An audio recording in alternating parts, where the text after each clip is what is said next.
Hey, thanks so much for joining us here on 9 News Plus. I'm meteorologist Chris Bianchi. I've also got photographer Tom Cole driving. So before we get into what you're hearing and what we're seeing, and speaking of what we're seeing, that's what we're looking at right now here in Lakewood. And we're looking at this extremely strong storm, severe thunderstorm warning storm that's moving over the west side of the metro area. We are in the kind of core of this right now, getting a little bit of hail right now. The kind of potatoes of this very, very nasty storm just off to our south, and this thing is this is a mean storm. And so if you're watching me from downtown Denver, from Lakewood, from Morrison, Littleton, especially the north side of Littleton, Beaumar, Valverde, Barnum, these neighborhoods, you need to be taking those hail precautions. Your car should be inside the carport or the garage right now. If not, it's probably honestly a little bit too late. As these storms are moving the way on in. But did want to kind of live stream for you as we're kind of keeping a little bit of safe distance from this storm. We're not in the core of it at this point. We're kind of on the fringe of it, but we're about to get onto C470 here on the west side of Lakewood, and we're going to ring this around from the south, and we're heading into it. Tom's giving me that indication. We're heading right into it. Show them what we're seeing. Yeah, and I'm going to show you what we're seeing right now. There's a look at what we're seeing. On the left-hand side of your screen here, folks, just kind of walk you through what we're seeing. Left-hand side of your screen. What you're not supposed to be doing up there. And by the way, stopped under the bridge. And people are stopped under the bridge. It's not what you're supposed to be doing. You're hearing that from, again, my wonderful photographer, Tom Cole here, who's doing all the driving. People are stopping on the bridge. You should not be doing that. Do not stop under a bridge.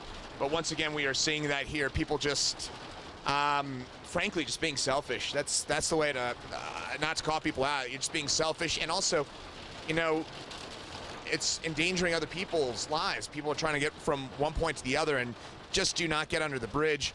Let traffic pass on by, and we're seeing that once again here as people just stopping under the bridge, and it's just, again, not the right move. But kind of focus, again, we're at the I-70 and 6th Avenue merger right now. This is the intersection between the two. We're about to hop onto I-70 on the on-ramp and go south into the kind of meat of this storm right now. And on the left-hand side of your screen, that's looking south. Left-hand side of your screen is south. Right-hand side of your screen is north. And by the way, that storm off to the right, that storm that's developing out there west of Green Mountain. And actually, we have a side camera that can show you this in a bit more detail. Sorry, we're on the fly here. Yeah, there we go. Look at that. Look at that, boy. Woo! That is something. That is something, Tom. Tom's giggling. That is a mean storm that is just getting cranking up there into the foothills. This would be just the west of Golden. And by the way here, folks, there's some of that hail. You're about to hear some more of it as we go into the meat of the storm right now. I'm going to take you back over to the front, because as we head into the storm, you're going to hear and see more of that hail here over the next couple of minutes. But again, we're here in the truck, so we're all right. But I'm going to show you the side view again. That's the hail core that you're looking at right now. This is something here, folks. This is a huge honking supercell in the core of the Denver metro area. I mean, we're at C470 and 6th Ave right now. This is not up in the foothills. This is not east of DIA. This is in the core of the metro area. So downtown Denver, one of the reasons we want to hop on in and show you what we're seeing right now is this is head your way, downtown Denver. This is a nasty storm, and this is probably producing in the meat of it at least golf ball sized hail, if not bigger than that. We are, and again, what you're looking at right now, that side view, look at that. Look at that. Oh man, that is something else. And you are looking right now at the core of the storm as it continues to move its way through the heart of Golden. This storm first developing about an hour or so ago. And I'm going to take you back to a front view here just so you can see as we look at the core of the main storm. This is the main storm. This is the one what you're looking at right now. This is looking south. Of course, by the way, look at how lush those foothills are right now in the near ground. This is right near Bandimere Speedway. That's where we are right now.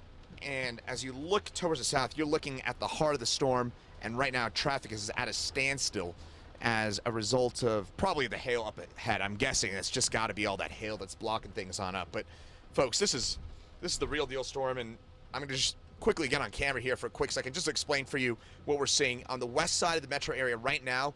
We've got a huge supercell thunderstorm that is producing some very big hail, even some rotation. I would not be surprised if a tornado warning is issued with this storm, because we are seeing some rotation within the storm right over downtown Littleton as we speak. But the hail is going to be the big threat from this storm, as this is moving over the core of the Denver area. Right now it looks like it's southwest Lakewood. This would be probably south of 6th Avenue, down Santa Fe. That area is getting a very severe thunderstorm right now. And I'm going to take you back over to a front view and also our side view here. I should say this is our side view.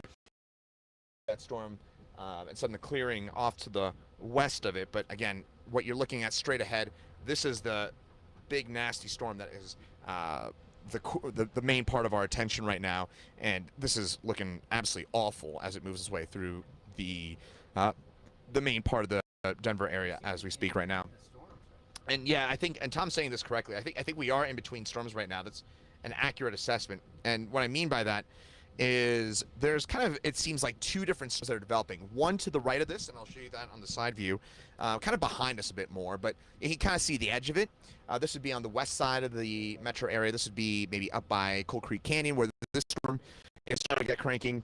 And then to the front view, and on the left in particular, that's the storm that's anchored right over Morrison, right over Lakewood, and that is the very nasty storm that is probably producing some very large hail right now over the core of the metro area. So yeah, things looking pretty nasty right now indeed. And again, this is just unfortunately shaping up to be a potentially very serious hailstorm that's about to move its way through the heart of the Denver metro area.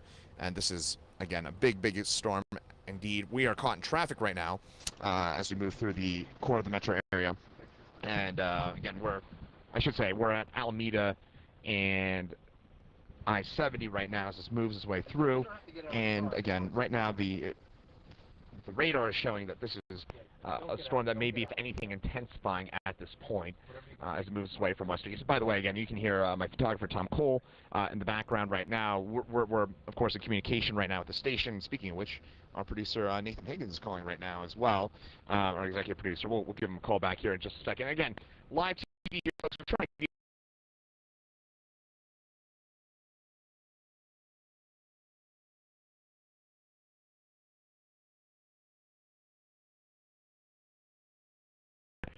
especially the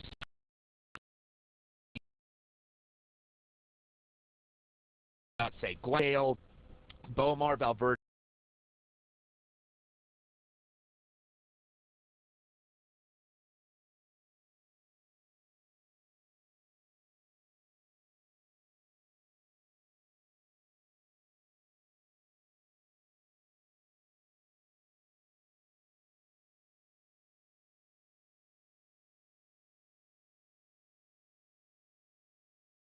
In well over an inch in diameter outside of Morrison, up toward the Golden area and back into Idaho Springs and Evergreen. Reports coming out of Boulder as well of a lot of wind, lightning, and small hail in that area. Severe thunderstorm warning again, Denver County, Jefferson County until 3:30. That cell, we're seeing radar indicated rotation, but our Corey Reppenhagen, who is on the ground in the Lakewood area, is also saying that he is seeing some rotation with those clouds as well. Some of the hail reports coming in, Morrison, 1.25 inch diameter hail in that area. 1 inch diameter hail in the Genesee area, and we're also getting reports of even larger hail in and around Evergreen and Conifer. But this cell is moving toward the downtown Denver area. As it tracks toward the east, we do expect to have heavy rain and lightning here in Denver and the potential for hail as well. Evening drive really hasn't gotten underway yet, but this storm will be impacting a large area, a very largely populated area, including areas just south of Denver, out through Commerce City, up to Aurora, and no doubt eventually DIA. So if you have travel plans that take you to the airport, or you're trying to fly out expecting somebody in, this cell will definitely impact DIA and the travel plans there. We're going to work and see if we hear if the signal's going in and out. Our producer Amanda Kesting back in the station is saying that this is it. But anyway, I guess we're going to sign off here for a quick moment. So we'll sign on off right now and let the signal get back, and we'll be back in touch here on 9 News Plus. Area and into Denver, where we have that severe thunderstorm warning. And we're watching the cell coming off the foothill into an area that was hit so hard last night with the large hail and heavy rain. They're still kind of recovering. There's a concert at Red Rocks tonight. We're waiting to hear if that's going to go on now that they have round 2 of the heavy rain and hail moving right through that same area. So severe thunderstorm warning. Again, if you're in and around the Denver metro area, you need to pay attention to this storm. It's coming in straight from the west, moving slowly to the east at about 10 miles per hour, but again has a history of producing hail over 1 inch in diameter. So we continue to track this cell as it's moving into the city. We've got crews on the ground, and coming up in just a bit on 9 News at 4 o'clock, we're going to talk to Corey Reppenhagen, who is right underneath that cell, and we also have many of our other reporters and chasers up and down the Front Range and across the metro area. So we will bring you the latest on today's round of severe weather that's coming up today on 9 News at 4 o'clock. If we have additional information to give you, we're going to break right back in to programming. Right now, we'll take you back to programming, and we will see you on 9 News at 4. Additional information available always on the networks of 9 News, including 9news.com.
Hello, I'm meteorologist Kathy Sabin. We are tracking another round of severe thunderstorms. Currently, Denver in a severe thunderstorm warning, and now Boulder as well. We're also tracking a severe cell that has dropped hail and heavy rain in the area hard hit last night in the Red Rocks and Morrison areas. Let's go out. We'll take a tour with the cameras first. We have rain beginning to fall in the city right now. Again, under a severe thunderstorm warning. Boulder, dark clouds. We've got dark clouds building to the west up near the Cheeseman Park area. High humidity, fuel for thunderstorms that are just getting going today. Temperatures today warmed. We were in the upper 70s across much of eastern Colorado, cooling back thanks to the cloud cover.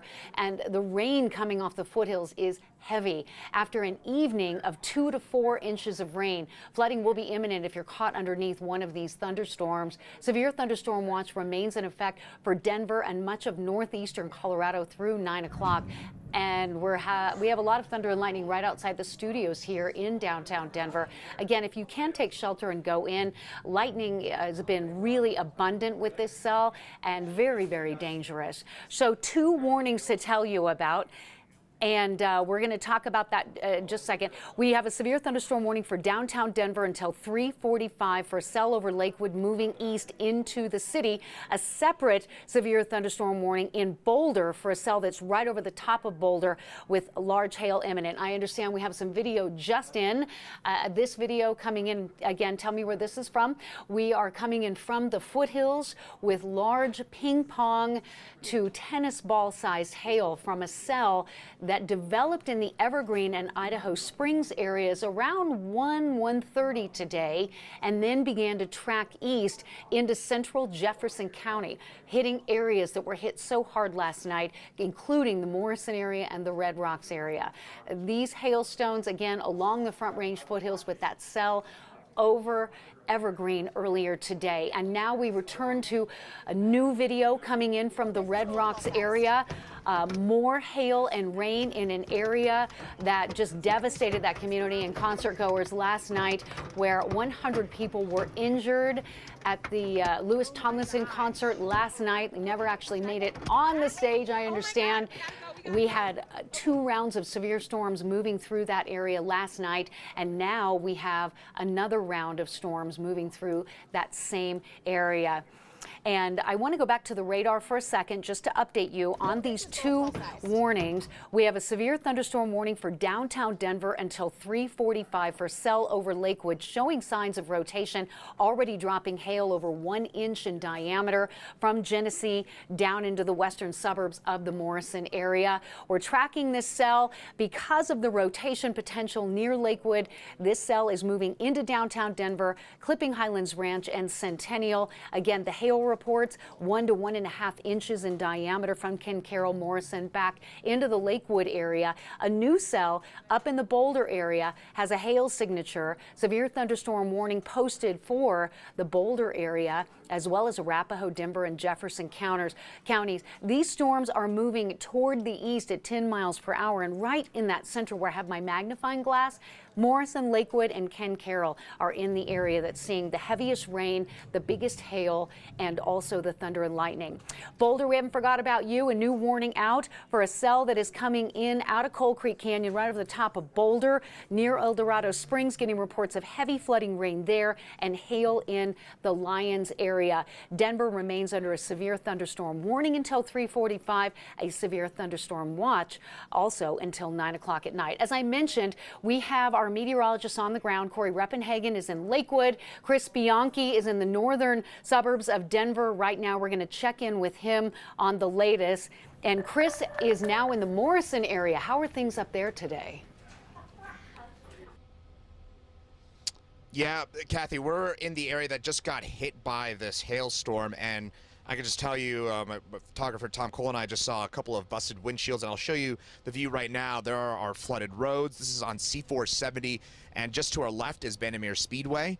Just to give you a little context as to where we are, and we've seen some busted windshields. It looks to me, based on what I've seen on the side of the road, that at least golf ball-sized hail fell here. If not bigger than that, I would not be surprised if we had tennis ball, if not baseball-sized hail that fell in this area. Again, this is Morrison, right near Bandimere Speedway, and this is, of course, C470 that you're looking at straight ahead. We've seen several busted windshields. I think it's safe to say at this point. Cars pulled on over, and on the left-hand side, you can see the traffic that's moving southbound. I believe it's technically westbound. This would be the southbound traffic that's trying to move down into the heart of Morrison. But this clearly was a very, very bad hailstorm that moved its way through here about 15, 20 minutes ago. On the side of the road, if you can just kind of squint on the right-hand side of your screen there, you can still see a little bit of that hail accumulation that fell from the storm. Again, this moved through about 15, 20 minutes ago, likely producing up to tennis ball-sized hail, if not bigger than that. So this is obviously a very, very bad storm. And folks, if you're in the path of this one, unfortunately, it looks like things aren't going to get better with this storm as it moves through the south side of the metro area. So, Kathy, really bad storm here, and seeing some patching, quite a bit of flooding, and also, of course, some of those busted windshields from what appeared to be a big hailstorm. Meteorologist Chris Bianchi, who is in the Morrison area. Thank you so much. Morrison has really been the center and the big story nationally after the concert last night, where over 100 people were injured from hail and multiple reports of heavy flooding rain. Our Corey Reppenhagen coming in out of the foothills through Idaho Springs and Evergreen, where large hail was reported there. Now I believe he's in Lakewood. Corey, are those clouds still showing signs of rotation? They are still showing signs of rotation just a little bit. We're on Mineral, just leaving the main part of Littleton right now, and we've been keeping an eye on that circulation. When it came off the foothills immediately, as you look at this kind of live video coming from the News Weather Titan, we are in opposite chase mode. So we're not chasing the storm chasing us right now. So it's behind us, but you can kind of see we're kind of under the area where you would see typically the rotation from this storm, and you can see that the clouds are hanging down very low, so you can, a lot of people are seeing those clouds that show a lot of motion to them. At this point, they're showing upwards motion mostly, but for a little while it was showing a very tight circulation right when it came off the foothills. So we're keeping an eye on that, and we're also keeping an eye on the storm right now in our rear view mirror, because I do believe this storm does have that potential to put down those baseball-sized hail. And what happened was it kind of split quite a bit when it came off the foothills, and so it really stretches all the way from Golden down to where we are down here almost at E470. So we are hearing a few every once in a while. The storm will catch up to us as we are in traffic. Everybody's trying to get home or get to a safe place as fast as they possibly can and safely, and we're doing the same. And every once in a while the storm will kind of catch up from behind us, and we'll start to get some 1-inch hail and maybe a little bit bigger. We heard a few pretty big clunks on top of the 9 News Weather Titan, but we have managed to stay out in front of it as we head down Mineral, headed east, just staying just out in front of the storm. And on the camera there, you can see as we come up here to this traffic signal that there's a lot of the clouds that have pushed out in front of the thunderstorm. That's what you're seeing there. And then over on the right-hand side, where the clouds appear to be a little bit lower, even reaching down towards those trees, that is the area that we were once watching circulation, and now we're just seeing upwards and downwards motion, which is very typical when the cold air is rushing out of this thunderstorm and hitting the unusually humid air that we've been seeing the last couple of days, and it is once again today. Corey, that picture is so dramatic because you can almost see, when you were driving earlier, almost looked like a funnel was trying to form up to the left, up in that left corner. The clouds definitely look raggedy, and we can hear the hail hitting your vehicle right now. How are people handling the roadways? It's hard to tell if there's a lot of water on the road yet. Well, we did see some of that as well. With people are, I wouldn't say panicked right now, but they're a little confused. When we were on C470 headed down towards the Morrison area, when we started to get hit by some of that larger hail, Immediately everybody slowed down, of course, because that's probably what you should do when the hail starts coming. But what they didn't realize is it was coming from behind us, and so everybody slowed down, and literally we got run over by some of that large hail. At that point, it was only 1-inch hail, so the larger hail was still coming off of the foothills at that point. And now as we come into Mineral, we're seeing just a little bit of a faster pace, people realizing now that they've got the warning. The warning went out on the wireless emergency alert system, so our phones have that emergency tone, which kind of gets the heart racing a little bit just in itself. But so everybody's starting to get an understanding that this is a very dangerous and potentially damaging storm that's moving through almost the entire southern half of the Denver metro area right now. From your vantage point, can you tell how quickly the storm is moving? Because it does not on radar appear to be moving very quickly at all, and it is dropping some very heavy rain. Well, and that's actually surprising to me as well, Kathy. It does not appear to be moving very quickly. Darren is behind the wheel here of the 9 News Weather Titan, and we're not going very fast down Mineral, and we're stopping at all the lights. And the storm is still not able to catch up to us, you know, with that type of mode of transportation across. And normally when we're kind of covering storms in the metro area, the storm will catch you, run you over, and then run away from you as you drive and stopping for all the traffic signals and the speed limits that are in a metro area. And you can kind of see that right now you might be able to see a little bit more rain and hail hitting the windshield now as that storm is finally catching up to us just a little bit. But we are kind of just staying out in front of it so that when we do get hit, and my emergency and actually it looks like I'll send it back to you, Kathy, because they did issue a tornado warning now on this storm. Yep. So that's what that emergency alert is. All right, focus on the road. Focus on the road, and we will come back with you, Corey. Please stay safe.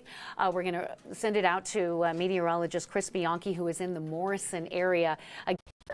Issued a tornado warning, Chris, for that cell that's coming across Roxborough and Morrison now as it tracks east towards Highlands Ranch in downtown Denver.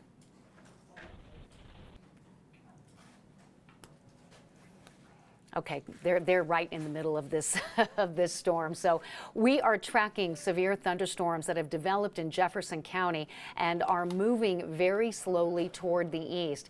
National Weather Service has issued a tornado warning on that cell, which is now tracking toward the Highlands Ranch area just north of Sedalia and toward Castle Pines north. That tornado warning is out what we're calling Arapahoe County and western Douglas County. That cell, as we've been monitoring, and Corey Reppenhagen has been underneath as it has tracked through Idaho Springs and Evergreen into Lakewood, has shown signs of rotation from Corey and from spotters on the ground. Radar indicated rotation as well. And so as that cell begins to move east of Roxborough and Morrison toward the Highlands Ranch area, tornado warning is in effect for that area. And if you are watching and you're in that warning area, we do want you to take shelter, not be out on the roadways if you can. This storm has a history of producing heavy flooding rain and very large hail, and it's kind of part of a line of storms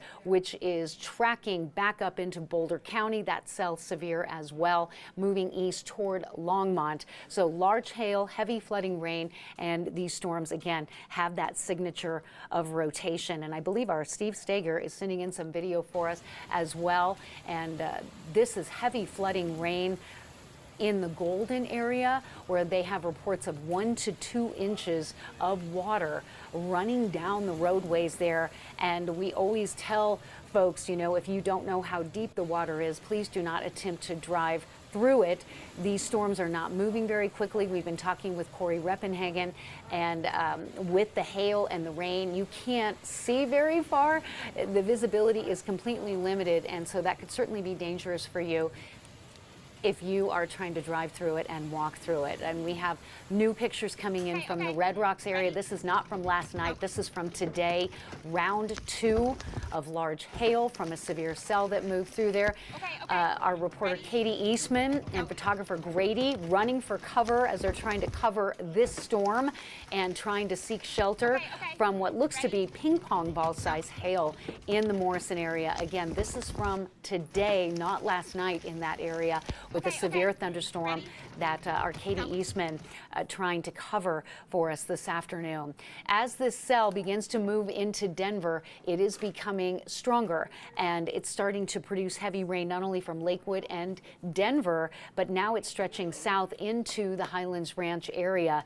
And with that, the radar indicated rotation, prompting National Weather Service to issue a tornado warning on that cell that is right over the Douglas County area.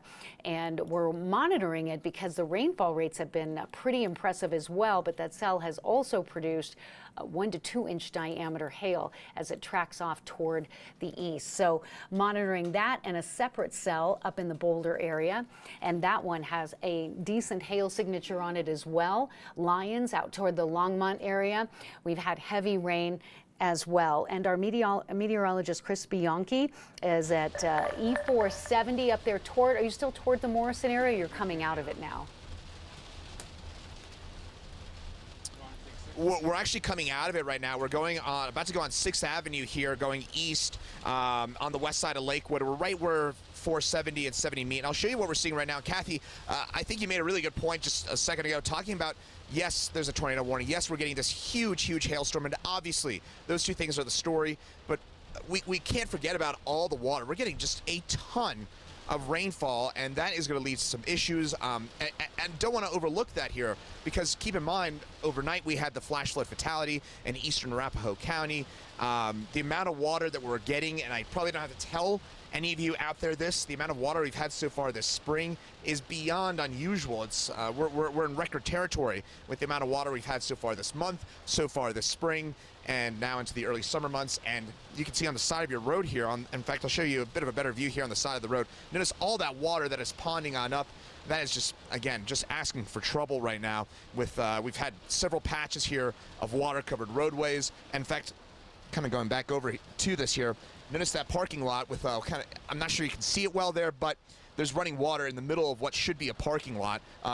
This parking lot has basically been turned into what looks to be a river there, and this is just kind of flooding on down. And again, I kind of mentioned this earlier on when I did 9 News at noon. In fact, I'm going to show you a different view of this. Again, notice these kind of streams, these creeks, these rivers.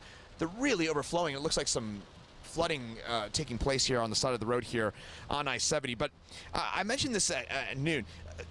Kathy, the kind of analogy here, and I wonder if you agree with me, it's normally when you get a rainfall like this, you get a summertime thunderstorm, those happen all the time. But right now, it's like taking a bucket of water and pouring it onto a tile floor. That water, it just spreads. The ground is so wet, it's just absorbs so much water. There is absolutely nowhere for that water to go. So right now, that water is just spreading on out here, Kathy, and we're seeing that all over the place here in Golden, in Lakewood, on the west side of the metro area. Chris, do you see that as the bigger or biggest hazard for folks that are out there trying to navigate the roadways right now, trying to escape this severe thunderstorm? We did have video coming in from the E4 or C470 area with hail covering the ground on the roadway there, and the road was flooded as well. Is that the biggest hazard that you're experiencing? So far, yes. With the obvious caveat, what you're seeing on the south side of the metro area right now, a tornado warning should be, again, that innermost room, lowest floor, away from any windows, especially it looks like around Highlands Ranch. And of course, there's that big hail threat with this as well on the south side of the metro area. But yeah, just to your point, Kathy, nobody should be on the roads right now. I mean, again, I know we're out here right now, we're tracking this, but folks, if you have just let this storm pass on by, let these storms move their way on through, because the storm right now is producing this kind of triple threat of the tornadic threat right now over Highlands Ranch, the large hail threat over the south metro area, and then look in front of us right now. You got water all over the place. This has been an unusual spring, to say the least, and look at the side of the road there, folks. It's basically any sort of downhill angle to things right now is just basically being turned into a running river, and that's a big part of the concern, of course, as well. So all sorts of hazards right now here, Kathy. That's right. And again, as Chris mentioned, that tornado warning in effect for portions of southern Arapahoe County and western Douglas County. Anyone in and around the Highlands Ranch area needs to take shelter. We are seeing radar indicated rotation, and some of the spotters on the ground are indicating rotation as well. And we have our Corey Reppenhagen, who is out traveling on Mineral Boulevard, and just a heavy downpour. And we're also getting reports of large hail in that area. Kathy, as you can see right now, right on this dash cam, the wind's blowing extremely hard from our right to left. There's a little bit of hail, mostly rain, and you can the winds are really moving right now. What we did was we got off of Mineral and took a right and went south, went underneath C470, and we're directly under the area where the radar indicated rotation is right now, which was tracking right along C470 down here. As I think we took a right on University, is that right?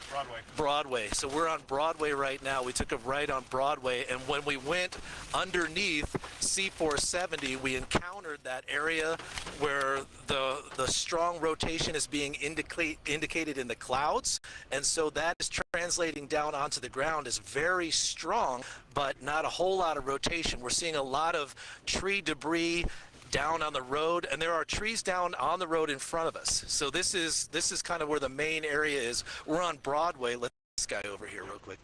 We're on Broadway. Just south of C470. You might be able to see on the camera the trees just shaking in this strong wind, and there are a few small trees down in the middle of the road here. You can see that tree is actually moving across the road, being blown in the wind. That tree in the median there, that's about the size trees of small trees that were actually taken down by this area of rotation. And here's a larger tree. So this is a much larger tree here, and as I'm looking to the side of the road, there are several trees, large trees that are split in half. So this is just to the south of C470 on Broadway, and so we're just moved through that, and we're still encountering those strong winds. We don't have the weather station up and running on the truck at the moment. Here comes a tree. Watch out! Watch out! Watch out! There. Okay.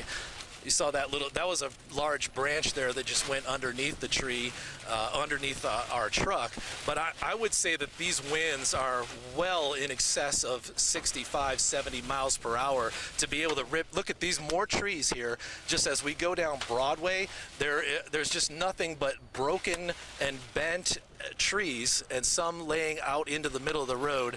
And finally, we are coming up here on Highlands Ranch Parkway, and the winds are still strong, but not as strong. So we may be moving away from that center of circulation that was moving through that caused that tornado warning. So guys, obviously you can see why that tornado warning was issued.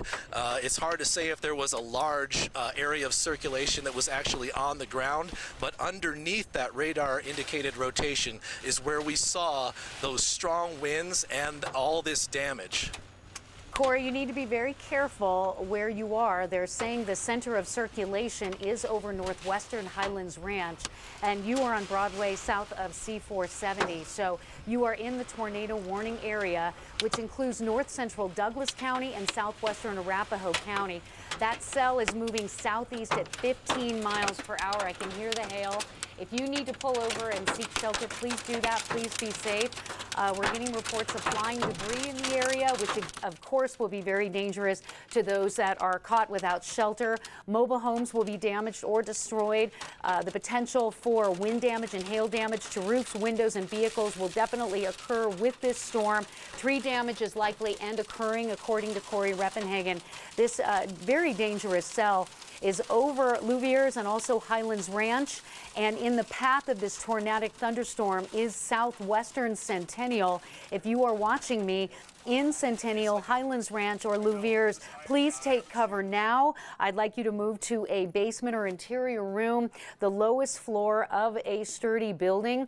This is a very dangerous cell. As Corey was showing us, trees are coming down and splitting on the roadways. We need you to avoid windows. We need you to avoid driving. And if you are outdoors in a mobile home or vehicle, move to the closest substantial shelter. Again, this is a tornado warning for north central Douglas County and southwestern Arapahoe County for a cell that is 12 miles to the south of Denver, moving southeast at 15 miles per hour, producing torrential rain and large hail. And we do have a severe thunderstorm warning on top of the tornado warning, which covers Centennial, Lakewood, downtown Denver, Arvada, and Aurora. And there you go, let's show them where the warning area is. That red polygon, that is the tornado warned cell with a hail signature that we're seeing there as well. We'll stop the motion, but the hail is moving north of Highlands Ranch, west of Centennial, torrential rain into Lakewood, Denver, Arvada, and then we also have a severe thunderstorm warning in the Boulder area for a cell with a large hail signature as well. And this is one storm that came off the foothills, that came off of Jefferson County and moved right into Morrison and Red Rocks for round 2, sending our ground crew scurrying to shelter and safety. Our Katie Eastman out there, we'll be checking in with her in a bit. We have reporters on the ground. This is the video coming in from Grady and Katie Eastman up in the Morrison area, trying to cover the second round of severe storms in less than 24 hours time. After Red Rocks made national news last night with the severe storm that moved through right over the concert and created scenes like this. And this is the scene from today, not last night, as round 2 of those hail-producing thunderstorms, producing just kind of a devastating scene up in Jefferson County this afternoon. We're getting reports that we've got some new video coming in from the Ken Carroll area. We've had reports of flooding and hail covering the roadways up there. This video in from the Ken Carroll area. Key to marbles to golf ball sized hail coming in, covering the ground. And these types of storms will damage your car, of course, but you also need to think about animals that you might have left outdoors, a dog in the yard, or horses without adequate shelter, cows, you know, whatever. These types of storms can be very harmful to animals that are left outside, as well as, you can imagine, the vehicles in the area. So our Corey Reppenhagen is driving currently on Broadway south of C470, and he is in the tornado warned area.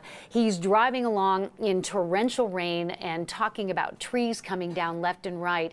And I'm not sure if Corey can hear me. Corey, can you hear me? Parkway. Corey, are you out there? What can you tell us? Yeah, Kathy, I can still hear you. Yeah, so we just took a left on Wildcat Parkway here at the end of Broadway, and we're still encountering a lot of those strong winds, and it was amazing. We saw tree damage, and I'm not talking about just small tree damage, but large tree damage, all the way from C470 down to Wildcat Parkway. This, the meat of this storm, when I'm talking about the wind, not the hail, is very impressive. And now as we're driving down Wildcat Parkway to the east, you can still see how organized. There's almost little bands of fast-moving air and with little water droplets. So and I can compare this to some tropical storms that I have been in, and I've been in many of them, where you have these very small water droplets because of this the humidity that we've been having, and it is blowing sideways in the wind, and the winds are blowing almost from the northwest to the southeast, so the very powerful winds. So now that we're on Wildcat Parkway, we're starting to see less traffic. People really just bailed out of the area. When we crossed C470, there was quite a bit of traffic, and you may have seen from that last report that we did, there were quite a few people kind of experiencing that moment with us, where the trees were coming down and blowing across the road.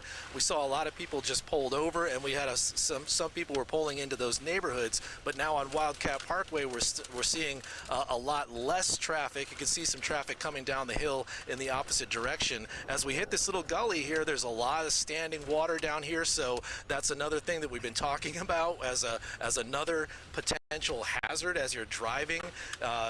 Really just try to a safe place as soon as you can. But if you are on the roads, it's almost, if you can stop, do it on the side of the road or pull into a neighborhood, but don't do it on the road, because as Darren is driving through this, navigating this storm right now, the visibility has dropped down to 0 several times as we've been driving along this. And so if you're stopped in the middle of the road, that's a problem, because not everybody is doing the same thing. So get to the side of the road and pull over, or pull into the neighborhood, or just slowly get to where you are going. And as we are now we're basically following that area of rotation. As we come up to this stoplight here, you can see that you almost get a contrast with all the wind blowing across these vehicles that are come out in front of us. We've got one guy there with his hazard lights on, which normally, there's another, you normally wouldn't do that, but in this situation it actually does help to produce some visibility so that you can see other vehicles in the way. So Kathy, we are continuing to follow this. I do feel like we are okay, we are safe. We're kind of behind the main area of where the strongest winds are. I would estimate these winds to be in the 40 to 50 mile per hour range, so it can still bring down some smaller limbs at that speed. But once you get above 58 miles per hour, that's when we're talking about the winds being able to pull down large branches. And then when it gets closer to 70 miles per hour, trees start to bend and come out of the roadway. So you can kind of hear there's a little bit of hail here as well. We're starting to encounter just a little bit of hail, as really the hail core, if you want to call it that, because it's so huge, stretches all the way down to Castle Pines from pretty much from 6th Avenue all the way down. So it's a large area of storm, and we're gonna see a lot of damage across the entire south half of the town. But I feel like me and Darren are able to stay in this location and follow the backside of this rotation safely, to continue to be able to report and show you some of the conditions that we're experiencing. Just everybody on the south end of town is experiencing this type of storm. Corey, the most important thing is for you to be safe. National Weather Service is confirming a tornado in Highlands Ranch. It's no longer radar indicated. They're not giving us an exact location of this yet, but spotters on the ground said that yes, a tornado was reported in the Highlands Ranch area within the last 15 minutes. That area remains under a tornado warning. Again, tornado warning, Highlands Ranch, Louviers. The storm is in the path. Southwestern Centennial's in the path of this tornadic and very dangerous storm. Severe thunderstorm warning for downtown Denver. Torrential rain, thunder, lightning. This cell dropped out of Lakewood, showing rotation. Corey Reppenhagen on the ground there. Following this cell on Mineral Boulevard, down Broadway, C470. Hail covering the ground, water making travel just about impossible. Please don't be out in the storm driving or walking if you don't have to be. And if you are in the Highlands Ranch area, please take cover immediately. We are, again, confirming a tornado in the Highlands Ranch area, and spotters on the ground were confirming that. And this cell is moving toward the southeast at 15 miles per hour. Some new views of this storm. We'll go with our CDOT camera here. This is at I-25 and Ridgegate. This is over the South Metro area. Torrential rain coming down. The evening drive just getting underway, and it's almost impossible to navigate I-25 right now. There is so much water on the roadways. The visibility is so low. It's absolutely dangerous to be driving right now if you don't need to be. We're also getting reports again with this cell dropping 1 to 1.5 inch diameter hail as it tracks toward the southeast. And again, this is a live look, I-25 southbound down toward the Ridgegate Parkway area, which means the cell is just now crossing I-25. So those of you that are watching in Castle Rock, Parker, Ponderosa Park, areas in and around Aurora and Centennial, this storm, you are in the path of this storm, and we can almost tell as you look live, look how high the water is coming up on the wheels of these cars that are hydroplaning through the lanes, which you cannot see the lanes on I-25. So if you're waiting for somebody, it's going to be a while because it's just about impossible to drive out there with these conditions. People are pulling off to the side because the heavy rain is first, and then will come the hail. And again, this cell has produced rotation, and National Weather Service spotters are saying a tornado in the Highlands Ranch area. The only reports of damage that we have in and around Highlands Ranch so far are large trees down on the roadways there, in and around Broadway, Wildcat Parkway, Mineral Boulevard areas south of C470. We haven't had any reports, thankfully, of injuries yet. And again, damage so far, reports have been confined to large trees coming down. So it's not safe to be out at all, because simply the potential for flooding with this slow-moving storm on saturated soils from last night is one hazard. We have the tornadic development with that cell over Highlands Ranch tracking southeast, and then you have quite the hail signature with this cell as well. We have our Corey Reppenhagen on the ground out there. We also have our Chris Bianchi. He was up in the Morrison area for round 2 of the thunderstorms, which have just been relentless. And you know what, let's go back to Corey Reppenhagen. And Corey, we're getting reports of, yes, a tornado in Highlands Ranch. Are you seeing any damage other than large trees down? Are you getting any reports of any hazards, any injuries? I'm not seeing that on my end here, thankfully. No, not yet, Kathy. We have not heard of anything other than just trees down on the roadway. We haven't heard of any injuries. We've driven around quite a bit of these areas, and we haven't seen, any accidents or people in some sort of panic. They're really just trying to get out of the way.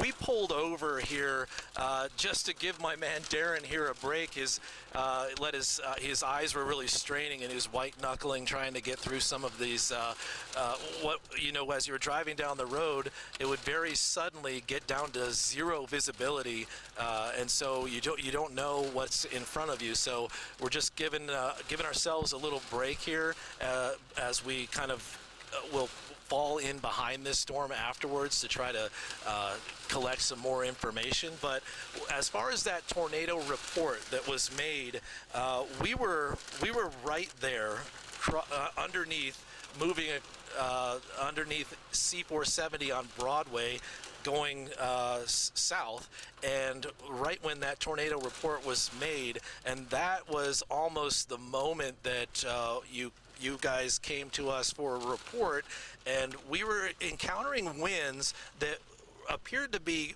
mostly going straight line.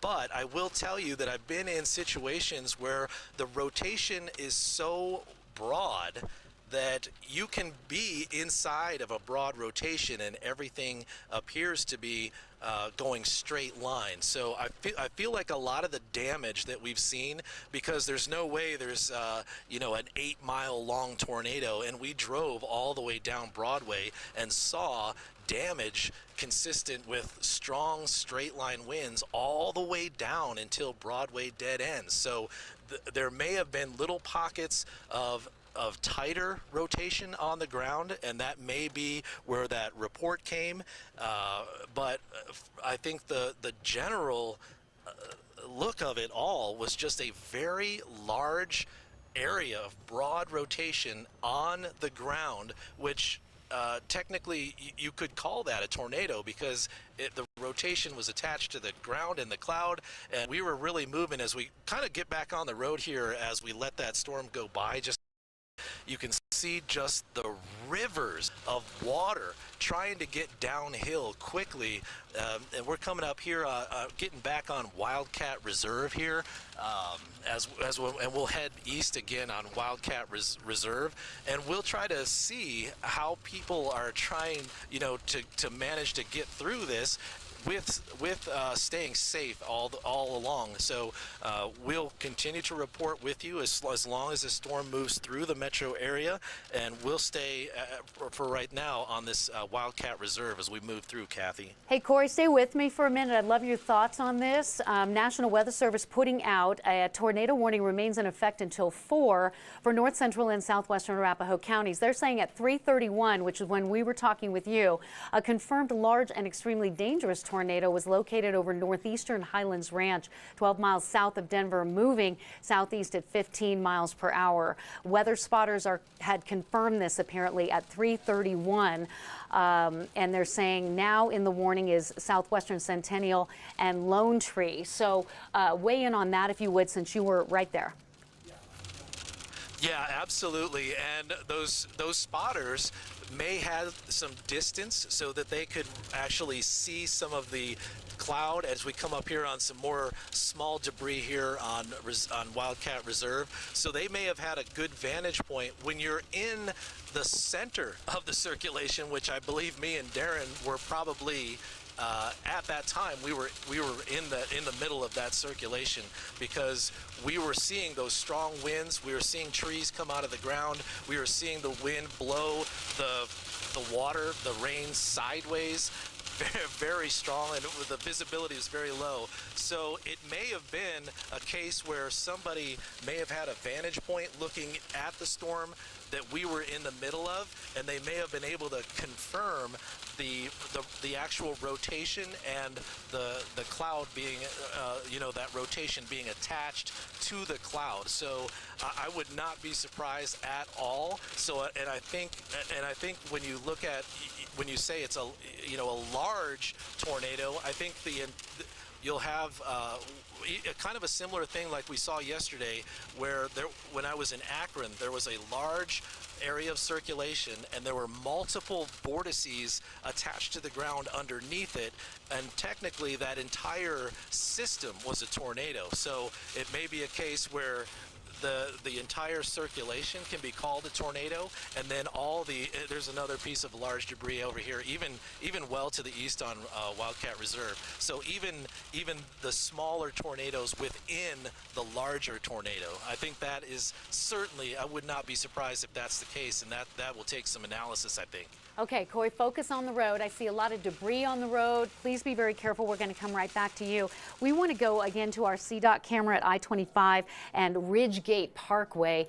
We have just had torrential rain coming down and hail in the area, and the wind is blowing the camera around. So people have been pulling off of the road wisely. This area in the tornado warning area through 4 o'clock with a cell that's tracking east at about 10 to 15 miles per hour.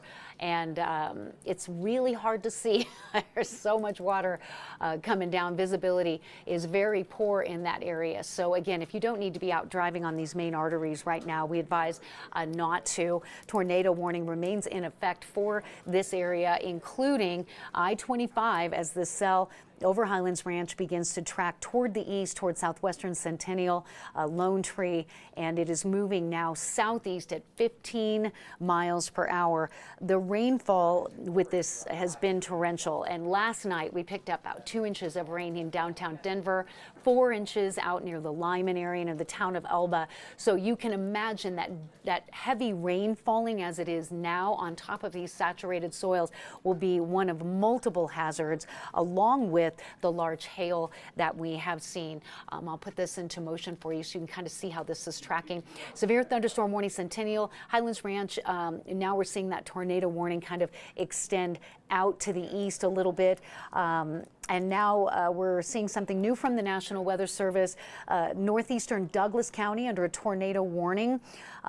They are experiencing rotation over Lone Tree and some possible tornadic development in that area. If you're in Castle Pines or Parker, this cell with potential tornado will be coming your way, and you are in a situation where you need to take shelter immediately. Again, Parker, Castle Pines, tornado warning until 4:15. Mobile homes could be damaged or destroyed, damage to homes, businesses, vehicles with this cell, which is extremely dangerous coming off the Front Range foothills. The cell is 13 miles south of Denver, moving east at 15 miles per hour. So again, northeastern Douglas County, if you are in that area, we need you to take shelter until the storm passes. We are going to go back to Highlands Ranch now. This cell has just moved over the Highlands Ranch area. Spotters are saying confirmed tornado in that area. Lots of trees down, tree damage. Lots of large hail and heavy flooding rain hitting the southern suburbs of Denver, back through Lone Tree and back into the Highlands Ranch area. A very dangerous cell that started about 1:30 this afternoon in Jefferson County, coming down off I-70 through Idaho Springs and Evergreen, dropping 1 to 2 inch diameter hail through areas that were hard hit by the rain and hail last night. And as we can see, these two red polygons here are where the tornado warnings have been extended out. So I will pause this here so you can see where this cell is. And we're watching some additional development back toward the west. The storms are kind of coming in from the west and tracking into the northern section of Douglas County and then eventually into western Elbert County. As they come off the foothills, we've had those large hail reports, 1 to 2 inches in diameter.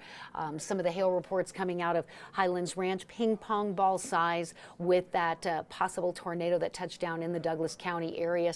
Trained spotters on the ground and our Corey Reppenhagen reporting some damaging winds in that area, and that tornado report again just right over northwestern sections of Highlands Ranch. So still people on the scene trying to assess injuries, damage, kind of what's happening in that area.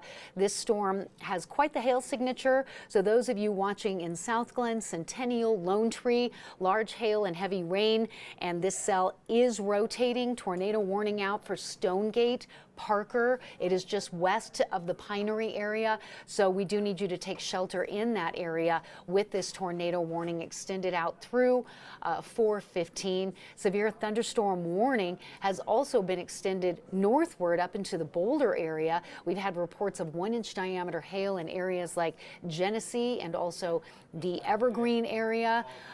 The cell came through about 1:30, 2 o'clock, and as it came off the foothills, started showing signs over Lakewood of that rotation. And Corey Reppenhagen on the ground there confirming that for us.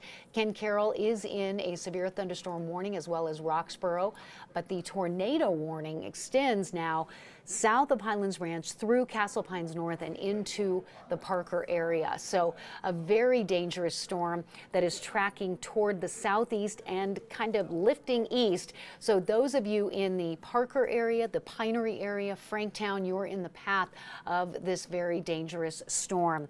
So northeastern Douglas County added to the tornado warning until 4:15.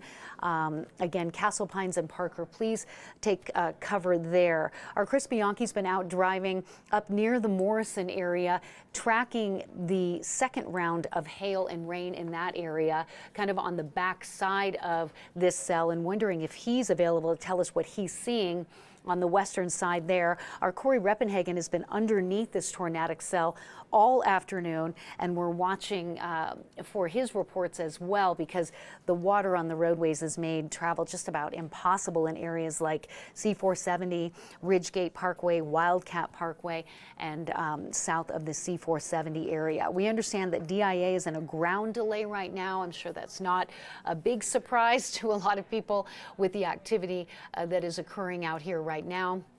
And really, areas like Arvada and Broomfield now are starting to see a little bit of a break. Boulder and Lyons and Fort Collins had some heavy rain and hail move through that area. We're seeing a little bit of a break there. Hail signature there just to the east of the Golden area. And again, some of the hail has been just so extremely large there. As we go a little bit further to the south, there's heavy rain in the Denver area. The tornado warning area is again Highlands Ranch extending out towards Centennial, the Pinery, Parker. And our Corey Reppenhagen has been on the ground underneath this dangerous cell for the last hour. How are things looking where you are now?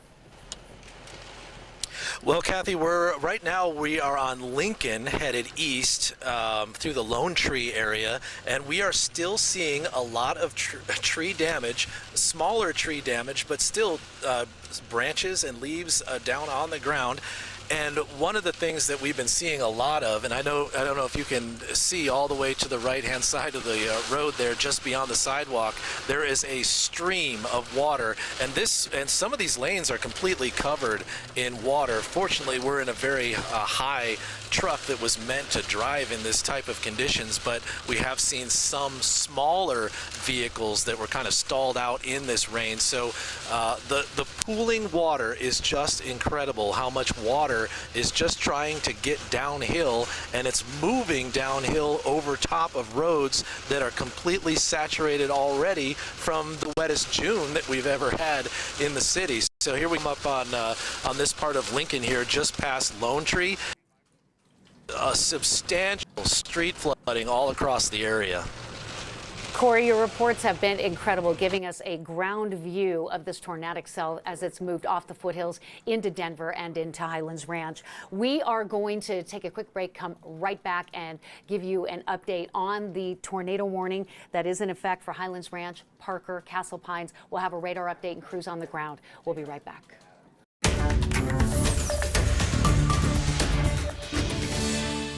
Good afternoon. We're going to begin 4 o'clock at 9 News with the weather again, and it's turned from just annoying to very dangerous in the last couple of days. This is the view from Lookout Mountain. We saw these storms roll in about 1 o'clock, 1:30, and the rain followed. We heard thunder, hail, and now we're talking about tornadic activity. And speaking of hail, this is a look of golf ball sized hail in Morrison. Of course, day 2 of this after just a terrifying night for those concert goers at Red Rocks last night, again dealing with more hail. I know, it's more than just ruining your garden at this point, it's injuries. This is the view from a CDOT camera off of C470 and Lincoln. You can see the traffic moving along okay. What you can't see, though, is the damage we have seen with trees in the Highlands Ranch area and the fact that they have seen intense wind and rain and reports of a tornado. We want to get back to Kathy Sabin, who's been following this severe weather for the better part of a couple of hours here. Kim, we have a dangerous situation with a very dangerous storm that's over Highlands Ranch and now headed for Castle Pines and also the Parker area. We need you to take cover in those areas. Let me show you why. Tornado warning has been extended out for portions of Douglas County. And as the cell tracks across Jefferson County into Denver and out into Douglas County on our radar, we're getting reports of extremely large hail, heavy flooding rainfall. Now, it's been interesting because we've been kind of watching the rain coming into Denver at the heart of the evening drive here, and we're seeing now that, well, some of the cameras just aren't working because of the lightning and wind in the area. Visibility has been reduced, wind and lightning moving through Denver. The air is just about saturated out there, and that also makes for reduced visibility. Temperatures have cooled back to the 60s after we broke the cap again today by warming into the mid and upper 70s, just warm enough to get these heavy thunderstorms going. They started earlier today in the Front Range foothills, coming across Idaho Springs, Conifer, and Evergreen, dropping 1 to 2 inch diameter hail. That area in blue that you see is a severe thunderstorm watch. That's in effect for Denver and the I-25 corridor from Cheyenne and Fort Collins down through Denver and Castle Rock all the way through 9 o'clock tonight. But a prime concern is the severe weather rolling across the metro area. Now we're seeing an update. The tornado warning has just been canceled for the Douglas County area, which remains under a severe thunderstorm warning. So that is wonderful news, because at 3:31, a confirmed large and dangerous tornado was located over northeastern Highlands Ranch, 12 miles south of Denver, moving southeast at 15 miles per hour. Our Corey Reppenhagen has been on the ground underneath this cell all afternoon as he was watching trees coming down across the roadways, river of water coming down many of the main arteries like I-25 at Ridgegate Parkway, Broadway south of C-470, and also Wildcat Parkway. What you're seeing here in the blue is a hail signature. Centennial, Stonegate, and Parker, hail moving into that area. Again, ping pong to golf ball size hail possible. And even with the tornado warning now canceled, this cell has shown signs of rotation throughout the afternoon and is very dangerous. So if you are in Parker or Centennial or Lone Tree, you're in the path of this cell, which has a history, as I mentioned, of dropping some really big hail as it came out of Evergreen into the Lakewood area. So that severe thunderstorm warning for Castle Rock and Parker will be extended out until 4:30. One tornado report in Highlands Ranch. We're still trying to figure out if there's injuries or damage other than large trees coming down. But the path of hail from Littleton and Lakewood back into Morrison, where they were hit so hard last night. 100 people injured at the concert up there last night with the large hail and the heavy rain. To see a cell cross that exact same path today has been really devastating for folks up there trying to clean up, and there's supposed to be another concert tonight. We also have reports that DIA is on a ground delay, and as the cell tracks into South Glen, Centennial, and Lone Tree, we want you to be mindful of the potential for additional tornado warnings to be posted, simply because it has a history of that rotation. Severe thunderstorm warning for Boulder canceled out at 3:45. That cell dropped heavy rain and hail in Longmont, Berthoud, Erie. Right now, all of the activity is between Highlands Ranch, Castle Rock, Parker, and then now headed out into the Elbert County area. So this is a large area that we're dealing with, not only hail and tornadic development, but the potential for flooding. Many of the rural roadways in eastern Colorado have been washed out, and with additional water coming in tonight, it's going to make it very difficult to get around in eastern Colorado. Our meteorologist Chris Bianchi on the ground for us all afternoon up in the Morrison area.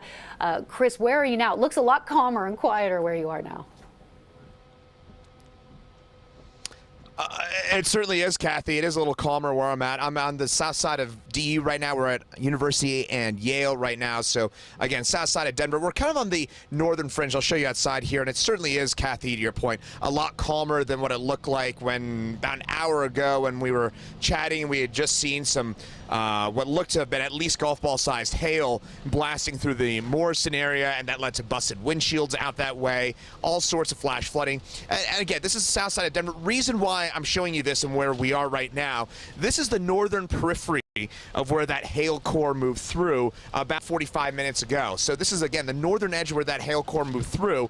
As we drive on here in probably about 10-15 minutes, we're going to start to see I would imagine hail covering the ground as we get down into the kind of the northern side of Littleton and that part of the metro area. That's the part of town that got unfortunately hit the hardest probably by the hail itself. Of course, Corey, meteorologist Corey Reppenhagen, my colleague, has been talking about the tornado that touched down on the west side of Highlands Ranch. That, of course, is going to be a big story. But at this point, it looks like also that we saw some pretty substantial hail across a big swath of the metro area. And as Kathy was just saying a second ago, that hail threat by no means is over and done with yet. Looks like Parker is getting a pretty nasty hailstorm right now.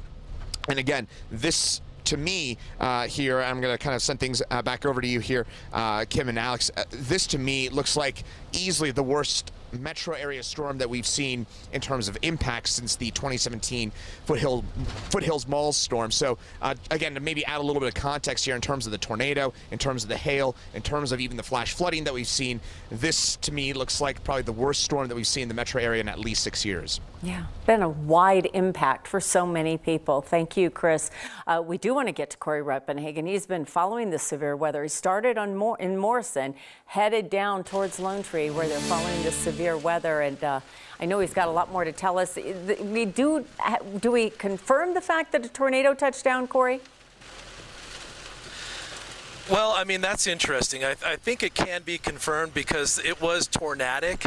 But the thing to think about in a situation like this, when there is almost rain surrounding the entire circulation of where there would be a tornado and how broad it is, it's not it's when for the viewers that are kind of trying to visualize a tornado here.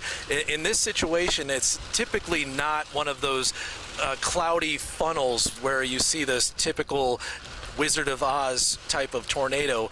What a tornado looks like in this situation is more like a tornado that you might see in a tropical storm or a hurricane. Very broad, the rotation is harder to identify, and it's easier to misidentify. So we'll have to wait and see what that actually means as far as the tornado. But I can tell you that the conditions underneath where the radar indicated rotation was very tornadic. We had extremely fast winds and trees, large trees, being pulled out of the ground right in front of us as we managed to follow this storm all the way from C470 across the entire south side of the metro. And we are now on Lincoln, headed east into Parker, towards Parker Road, and we have seen a significant reduction in the strength of the storm that we're seeing. We're not seeing the debris on the road. We're not seeing the winds quite as strong. We're not seeing the hail quite as big. But this section of town here, as it heads towards the Parker area, is going to get a wallop from this storm, even if the tornado warning is not in place any longer, because as you can see, the water is just one of the major issues, making it very difficult to get around anywhere on this side of town, and people are trying to do their best to navigate it, and we're watching them, and they're doing a great job. We have not seen, surprisingly, not as many stranded vehicles as we thought we would see, but we have seen a few. Most people are just slowly, steadily going about their really just trying to get to somewhere to be safe and possibly dry. So we're we're staying with this storm. We're staying right behind it. This is the back side of the rain and hail that you're seeing here as we move down Lincoln towards Parker Avenue. So we'll keep an eye on this storm because there are still some dangerous elements. Even though there's no tornado warning, it could come back, and we could see some of that large hail. And of course, the rain is a major issue, guys. Yeah, I know, Corey, and I really appreciate the explanation here about whether it's a tornado or not. I think so many times we just envision what we see in the Midwest and video of that. But this can happen here, and it's that wind and the saturated ground that I know Chris was talking about earlier. People are starting to learn where water forms on roadways, but it's so dangerous. Kim, we just don't deal with this very often, this type of situation where the ground is already pre-saturated. It's almost like it's a burn scar. The water that falls has nowhere to go. It can't be absorbed, so it runs. And plus, being in a metro area, it's practically a concrete jungle, and the water does move quickly down that, and that's why we have the storm drain system. But if you think about it, those storm drains are really only built to withstand about 1 inch per hour. And when you're getting 1 inch in 15 minutes, 20 minutes, there is nowhere for that water to go. So it builds up on the road, and then it escapes into the sides. And I imagine that all these neighborhoods have a little drainage ditch that runs through them that is completely full right now with water trying to get down. And we're kind of coming into one of the lower areas where the water drains down towards the Cherry Creek Basin. So we may see a different type of a situation here in the Parker area as we drive through this storm. Thank you, Corey. Yep, stay safe out there. We're appreciative that you're out there. He's been out there all day and yesterday as well. And so many of us have been impacted by the storm. So many of you out there, please keep sending in your pictures so we can see what you've been going through. And a couple of our own today went through something. We're glad you're safe. Let's get straight to Katie Eastman and Michael Grady, the photographer. Tell us about what happened out there. Yeah, Alex, we were just parked in the Mount Falcon East parking lot, just overlooking Red Rocks here, ready to talk about what happened to people yesterday in the hailstorm when one hit us here. It was just before 3. At first, that hail was just pea-sized, but then it got bigger. golf ball sized, hit our windshield in 5 different places here. You can see it spider webbing out. We got worried that the whole windshield was going to shatter, so we had to get out and we booked it to that trailhead bathroom. Take a look at us running out of this car to the bathroom. You can hear us. I hope that our editor has cut out some of the cussing. It was honestly pretty scary. We were glad that that door was unlocked. I think that's us getting ready to go out. We just opened it and out. Luckily, we got that bathroom. We were so thankful for that shelter. We hung out in that bathroom for about 5 minutes as we watched that golf ball sized hail just come down here in the parking lot. We are hoping there were nobody stuck on the trail during that time, because it hurt. Even in those seconds that we were running to the bathroom, it hit our backs. So being out in it for a long time would have been very painful. You can just see all of the leaves around here that hail took down. Luckily, it was before the concert started at Red Rocks tonight, so we're hoping there weren't a lot of people out there. We're safe, we're good. Someone's gonna come and pick us up so we don't drive that car and risk that windshield shattering even further. But yeah, don't recommend being out in that. So definitely, for where it's impacting people now, stay inside, stay safe, seek that shelter. You know exactly then what all the folks at Red Rocks went through last night. You just experienced it. But I do wonder, Mike Grady is an adventurer. I don't think he was as concerned about the weather and the hail as he was his camera. Yeah, he did not take his camera out in it. That stayed safe in the car. I just had my phone. Yeah. There he gives a thumbs up. But Mike Grady is an adventurer. He's planning on going to that concert tonight. He says he's going to wear his bike helmet. Oh, you know what? That's a really good idea. Well, but Mike, do you really need to go? And will they cancel the concert, I think, is the question on a lot of people's minds. Look, he's not. Track this. Hey, friend, let's stay safe. Okay, we're glad you guys are okay, but you illustrated this whole thing for us in just how quickly it moved and what you guys went through. It's scary stuff. Thank you. All right. Maybe a helmet is not a bad idea, period. I'm still curious, though, what the folks at Red Rocks are going to do. Obviously, they got a lot of bad press about how they handled things yesterday. So it'll be interesting to see how this weather pattern plays out by the time the concert. When they make that decision or that tonight. call.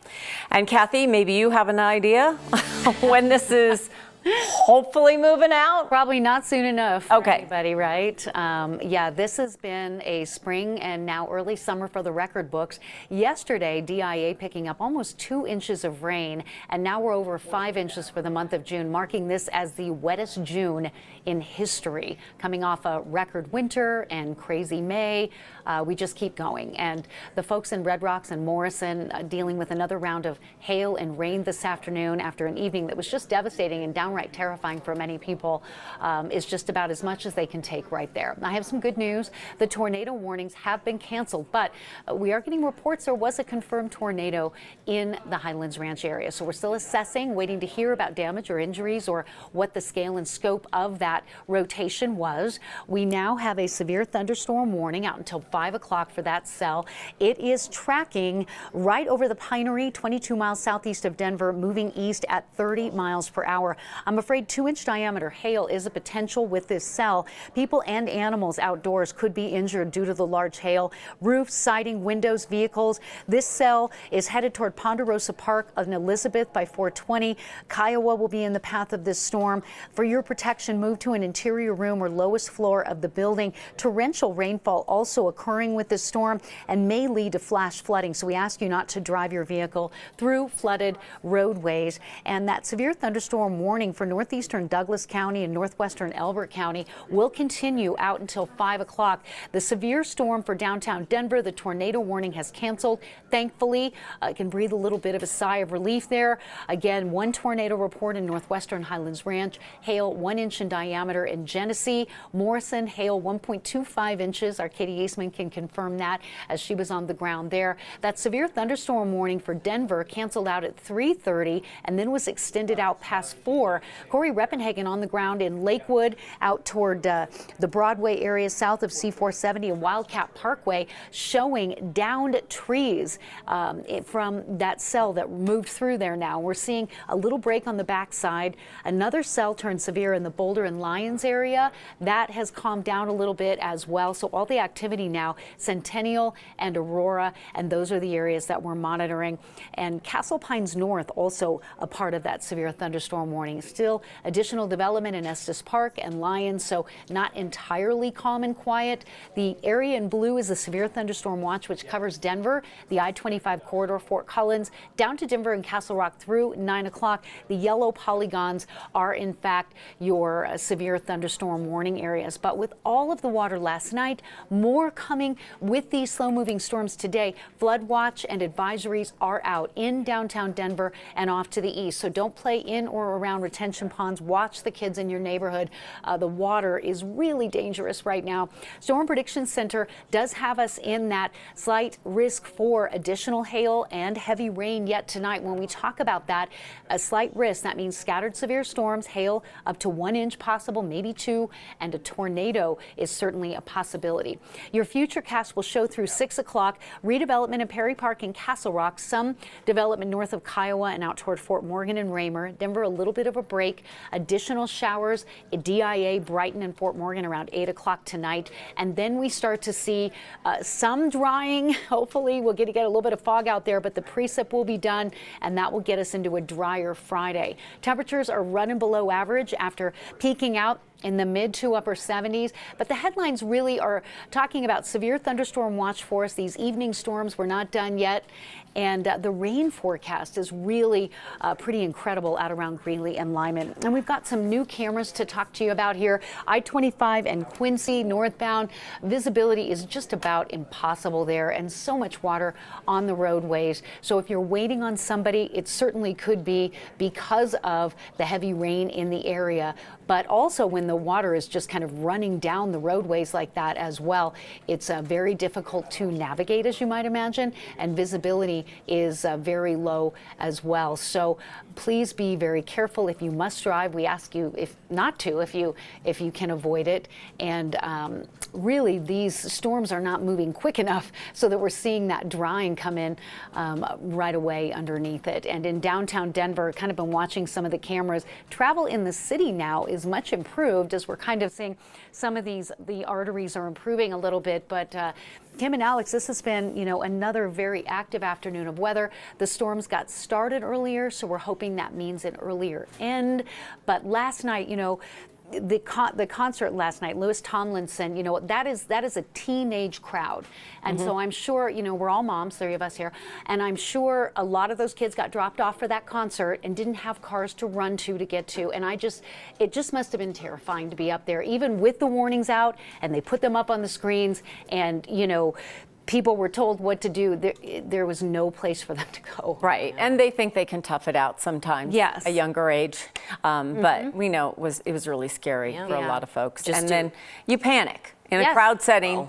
Yep. You panic. We saw That's a lot the of that, problem, right? Just do a search of Red Rocks on Twitter, and you can see just pictures of people getting welted. I mean, just some pretty raw stuff on there if you want just an idea about what Miller these folks moth in went here. through. Oh, Kathy. Yeah, there he goes. Okay. It was interesting, even on the Weather Channel and some of the meteorological community talking about breaking down the Red Rocks venue. And when something like this happens, and they did get the warning and they did issue the warning, where do you go? If you go up to the visitors center, there's not enough room to hide there. You can't make it out to your car. You can't get up on stage, and those doors are locked. So this is something that we need to really look at, and I'm sure that they are, because as day 2 of the Miller moth really likes me. I don't know what's going on. The rain doesn't get rid of these guys? Like, what's going on? I thought they were gone June 1st, and they go. keep showing up. I just tell They myself, haven't they're left. pretty little butterflies. Okay. Anyway, so to have round 2, you guys, of hail and rain in an area that kind of went through that experience last night, that's a lot. Yeah, it is. Yeah. And the emergency response there was great by a lot of folks and the concert goers who were there. So we're also getting some new information about some of emergency crews, what they're responding to today. This just in from South Metro. They say they're responding to dozens of calls in Highlands Ranch, specifically south of C-470 between Lucent and Quebec. They say they're dealing with a lot of storm-related damage there. They're dealing with natural gas leaks, trees down, which we've seen from a lot of our reporters scattered around town, roof damage, electrical problems. Luckily, there are no reports of any injuries, and hopefully it stays that way because South Metro Fire Rescue has their hands full responding to a lot of different calls right now. I think it's still unfolding. A lot of people are not home yet, and they're going to discover some problems when they get home. Let's go back and look back a couple of hours when it all started going. We have videos from all over. This is from Golden, and you can see the rain came in hard and fast. We got that little bit of a warning with some thunder in some areas, but the rain really saturated areas, and it just fills up so quickly when we have something like that. And we got the hail. It seems like we have had hail almost every other day this summer and spring, and maybe even every day some weeks. So a lot of folks are experiencing hail, and of course everybody thinks their trees and their garden and everything else, but cars. Lots of cars. So with it came the wind, and this actually looks like video you see when somebody's covering a hurricane. This is the video that you think you see when somebody's standing near a beach, if you will, because the trees are blowing so hard. This is in Highlands Ranch, Douglas County, where they're dealing with really the most intense parts of this storm and the tornadic activity. We have reports of several trees down. We've seen some of your pictures. We're going to share some of those as well. But it was enough to just take down large trees that have been growing for many, many years. And this is why, you know, people say don't drive in this weather. Of course, Corey is doing this for your benefit and all of ours. But Corey, we saw that when I think you were in Morrison, or you were driving in from Morrison, where there was a large branch that flew under your car while you were driving. Yeah, you know what? That was the moment that the tornado reported, and I believe that Darren and I were caught up in that rotation of that tornado. I'll tell you a little bit more about that in just a second, but we are driving south on Parker Road here, just south of the town of Parker, and we can see quite a bit of hail accumulation on the road. It looks like possibly nickel to quarter-size hail over here, so Parker just got hit pretty hard, and as we continue to follow this storm just a little bit longer here, it formed into more of a hail threat, where we're going to be looking at more of those large hailstones, possibly 2 inches or larger, as we go into the Elizabeth area and up onto the Palmer Divide on Highway 86. But as we go through Parker now, we kind of have a moment to kind of go back into analysis mode and look at that moment where the tornado was being reported just as Darren and I were crossing C-470 on Broadway, and we saw trees coming out of the ground, down on the road, moving across the road, going underneath our truck, all in this moment. And at that moment, the winds were going one direction, and as we got down a little bit further, as we made our way through that just torrential, heavy rain being blown across the roadway, the wind was blowing the opposite direction. And some of the wind, some of the damage we saw to some of those trees is consistent with tornado damage. So I have no doubt that they will be able to confirm that that was a tornado that moved through Highlands Ranch today, right along C-470 there, and particularly right there at Broadway where we were just at that moment. And we've seen some videos that may help them confirm that. Now, this is not a tornado that is in a traditional sense. It's going to be a very broad-based tornado, but I have no doubt that they will be able to confirm that that was a tornado from what we have been able to observe as we've been chasing this storm. So just as things kind of calm down here in the Parker area just a little bit as the storm moves onto the Palmer Divide, just taking a little minute to kind of look back and do some quick reanalysis, but we will still continue to move with this storm and cover the damage as well that is left in its wake. Ask you a quick question. I mean, I know, having lived here long enough, it is not unusual to hear of a tornado in the metro area, But we don't hear it as much. Usually it's further to the east, but has the fact that we got warm over the last few days made a big difference here?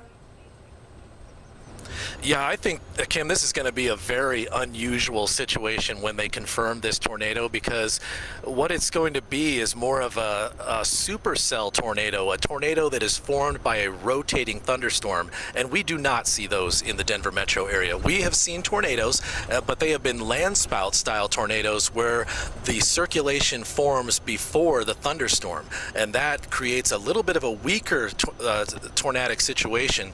This is going to be a very unusual, if not maybe one of a unique tornado for the Denver area, I believe. Great. It's nice to see just a little bit of sun getting out there, because we haven't seen too much of that today. Corey, thank you. We'll check in with you in just a bit. And as we're hearing from South Metro Fire Rescue, that they're responding to a lot of different calls of damage in Highlands Ranch. That's where our Chris Bianchi is live now. What are you seeing?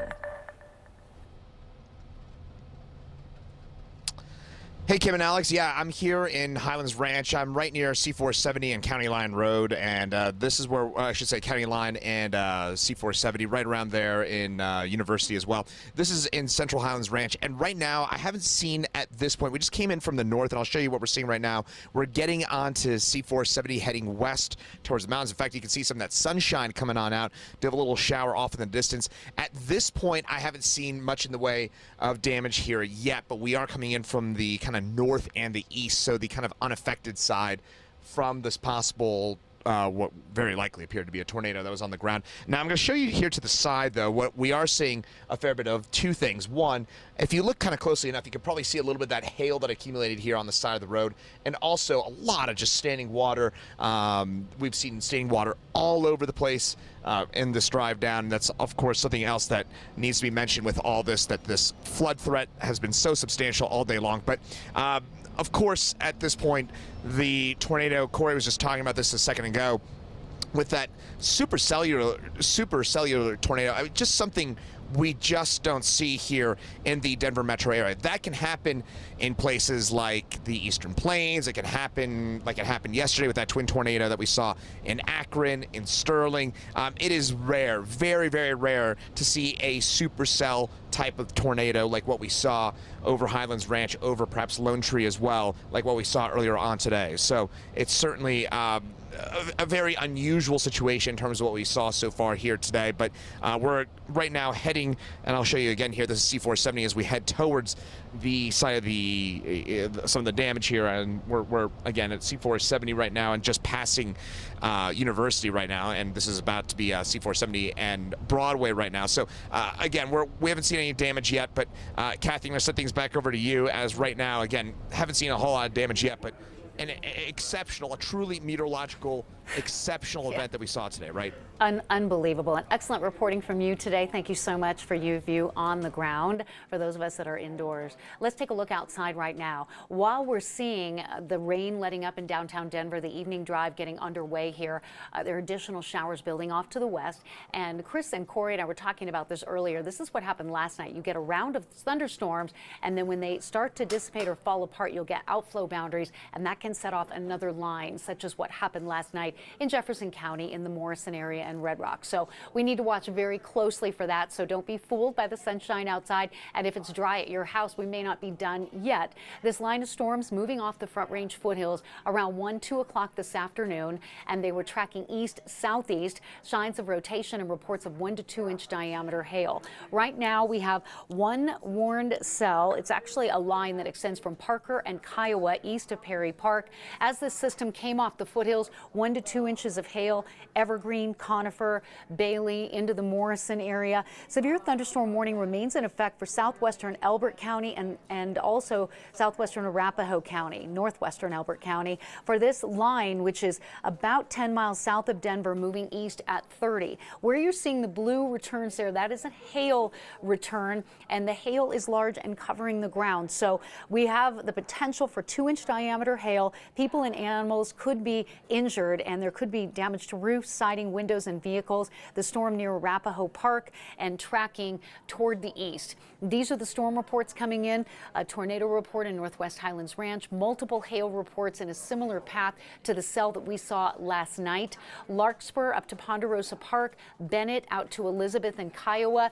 We're getting reports of anywhere from 1 to 2 inches of rain extending through Roxborough, Ken Carroll, the Boulder area, Highlands Ranch, Denver, Castle Pines North, and now Parker. And here's the hail tracker. Kind of interesting how it came through right out of Evergreen and Conifer into Ken Carroll, Highlands Ranch, rotation in Lakewood and Highlands Ranch, large hail, Castle Rock, Parker, now Ponderosa Park, out toward Kiowa, and also the Franktown area and Elizabeth. You're in the path of this storm, which has a history and potential of dropping 2-inch diameter hail. So that's our hail tracker there. Severe thunderstorm watch covers Denver, northeastern Colorado, the I-25 corridor, Castle Rock through Denver to Fort Collins. And again, flooding is of prime concern. A flood watch has been posted. Grounds are saturated. 2 inches of rain in Denver last night, 4 inches of rain in Elba and Lyman out on the eastern plains. Some of the county roads have been washed out. That's a story that we're following as well. Storm Prediction Center has us in that risk for hail producing storms. And when we're in that slight risk category, you can see what can happen even when the risk is not excessively high. Futurecast will show a wave coming through by 6 o'clock. Castle Rock, Kiowa, Byers, Raymer, and Fort Morgan. 8 o'clock tonight, still active on the radar. Some drying Denver, Arvada, Boulder, Fort Collins, and Greeley. Hopefully overnight by 10:30, 11 o'clock, we're still dealing with some low clouds, a little bit of moisture left around, and without an outflow boundary coming back toward Denver, things should start to wind down during the overnight hours, getting us into a drier Friday and a drying trend. Temperatures in the 60s between now and about 7 o'clock. We remain under that severe thunderstorm watch until we get into probably 9 o'clock tonight. Dry, warm weather, temperatures in the 80s moving through the next 5 to 7 days. So after we get through this evening, I think things are really going to start to change and improve for us. But additional rain in areas tonight like Greeley, Lyman, Burlington, and Ray is just really going to be pretty problematic. And we had enough heating today that we really kind of got into that. I'll show you DIA currents right now. There is, I understand, a ground delay at DIA. Things will be improving there, but the severe weather threat continues throughout the evening. So call ahead, check ahead if you have travel plans there. We're tracking one line of storms that's coming from the southwest into Denver, another line along the Colorado-New Mexico line, and then a cluster of heavy thunderstorms that's moving toward Oklahoma City. So very active across the western U.S. Once the front now has moved all the way through, we get a bit of a wind shift. We will get a drying trend overnight tonight. It'll be drier tomorrow. But by 5, 6 o'clock, we're still dealing with potential for some pretty hefty storms just to the east of Denver and out on the far eastern plains. So tonight in Denver, scattered severe storms, likely cloudy skies, temperatures in the mid-50s. Tomorrow, a little warmer, a little drier. We're in the mid-80s. We took the thunderstorms out. Those of you in extreme eastern Colorado, Fort Morgan, Akron, Lyman, you're going to be out kind of in that area, which definitely has the potential to see some stronger storms. So Kim and Alex, a very active afternoon. Thankfully, no additional tornado warnings at this point, so that's good news. Oh, we hope it dies down. I mean, it's important to remember these storms yesterday turned deadly. Yeah. A person was found in a car caught up in the floodwaters way out by Watkins area, and we can't dismiss how serious these storms can be. Yeah, and there are a lot of county roads, dirt roads, main arteries for folks that live out on the eastern plains, farmers and ranchers. I mean, a lot of these roads have been washed out. They have sinkholes, and these folks have no way to get around, feed their animals. Where are you going to go? Yeah, it's a bigger story than just the city, as you mentioned, and it's good for us to remember that. All right. Thank you, Kathy. Highlands Ranch really getting it today. That's for sure. We have some video from all over the different places, but the wind was very intense. And this is from Corey Rappenhagen, when he was I think he had from Morrison into the Highlands Ranch area. He's continuing to follow this storm. And you look at the trees blowing, and then you're not surprised to see what happens. And I mean, these are massive trees. I mean, look at this. These are trees down specifically in the Firelight neighborhood. Again, this is in Highlands Ranch. These are massive trees that have probably been there for years and years. And the winds, I remember when he was driving through this area specifically, saying he thinks these winds, 60, 70 miles per hour. And you can see the damage right there, falling down on top of homes, falling on cars, creating some scary situations. Yeah, pretty intense. And this is that supercell, and he has a great way of explaining this. We'll let Corey handle that. I won't try the meteorology here, but the way it became tornadic in that respect. Last night, the scary part was all these storms really kicked in after dark. And the biggest spot that was of grave concern was at Red Rocks, where a lot of people were up to see a concert, and they got caught in that. And I know our Katie Eastman, initially, we just talked to you a little bit about your experience today with the hail, but your first assignment was to follow up on that hail last night. Yeah, it was. We had no idea we would get hit ourselves. We are here overlooking Red Rocks in the parking lot, Mount Falcon East parking lot. This is what happened to our car. We were terrified. We ran to a bathroom to take shelter, and we're out in it for just a few seconds, and it hurt our backs. So we can only imagine what it must have felt like for those hundreds of people at the concert last night that were out in it for 20 minutes. Clear skies in Colorado are nice, but the people at the Red Rocks concert on Thursday night learned how quickly things can change. I got there around 5:30, just got in line. It was like really hot out. I remember I was like, oh, I should have put on sunscreen. Courtney Schultz knew about the potential storms, but only prepared for rain. The first weather delay of the night came at 8:07. There was a little bit of lightning. The skies were like a little dark. Red Rocks recommended people go to their cars. Riley Miller took the risk. We didn't leave after the first warning. The all clear came about a half hour later. Then they said show back on, and then it was show back off. The timing gets a little fuzzy here. Courtney remembers a second weather delay being announced over the intercom just after 9. About 10 minutes later, she heard a more urgent message. As we were like right about to exit, like we were just going down the stairs at like the south entrance, They changed it from a severe weather warning to extreme weather warning. By then, it was too late. The hail was here. And it was just pelting my back for a little bit. Some people spotted a concession stand. Justin Larson said a worker wouldn't let his family in. I just can't believe anybody was either found this amusing or thought that it was more important to keep people away from his product than it was to keep him alive. Courtney lost her friends walking down the hail-covered paths to the car. And then I remember seeing like the porta potties in the parking lot, and I was like, that is my safe haven. That is where I need to be. She threw open the door, only to find someone else there too. And then I got to the porta potties and I walk in and there's my friend Jill. And I'm like, how did this happen? Yeah, we waited out maybe 10 minutes. We were stuck in there because we didn't want to risk anything. It's hailing so hard and a bunch of girls are stuck there in a porta potty. Dispatchers were inundated with emergency calls like this one. Medics began treating people for bruises, lacerations, broken bones, and concussions. Time and place were not on anyone's side.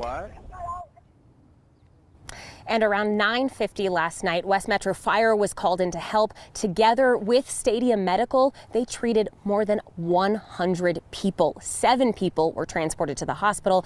That doesn't include the people that ended up driving themselves later. Oh, hearing that emergency call is so sobering to know what those folks are actually going through. Yeah, and cell service up there alone is pretty spotty, Katie, so I'm sure some of them couldn't even get a call out. Oh, I bet. And with hundreds of people trying to call at the same time, that must have been so difficult. Oh, my goodness. Well, again, we're glad you're okay. And eventually you'll get a vehicle. You'll get out of there. And the sun's shining right now, but you know how quick things change.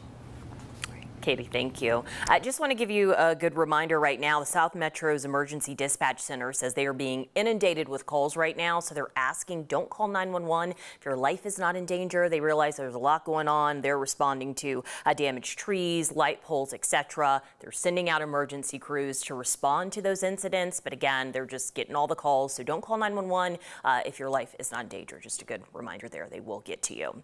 Again, kind of following up on what Katie said, there's just so many questions today after that dangerous night out for concert goers last night. And we know Red Rocks and Live Nation, the promoter of last night's show, they use contract meteorologists to keep an eye on the forecast during live events at the amphitheater.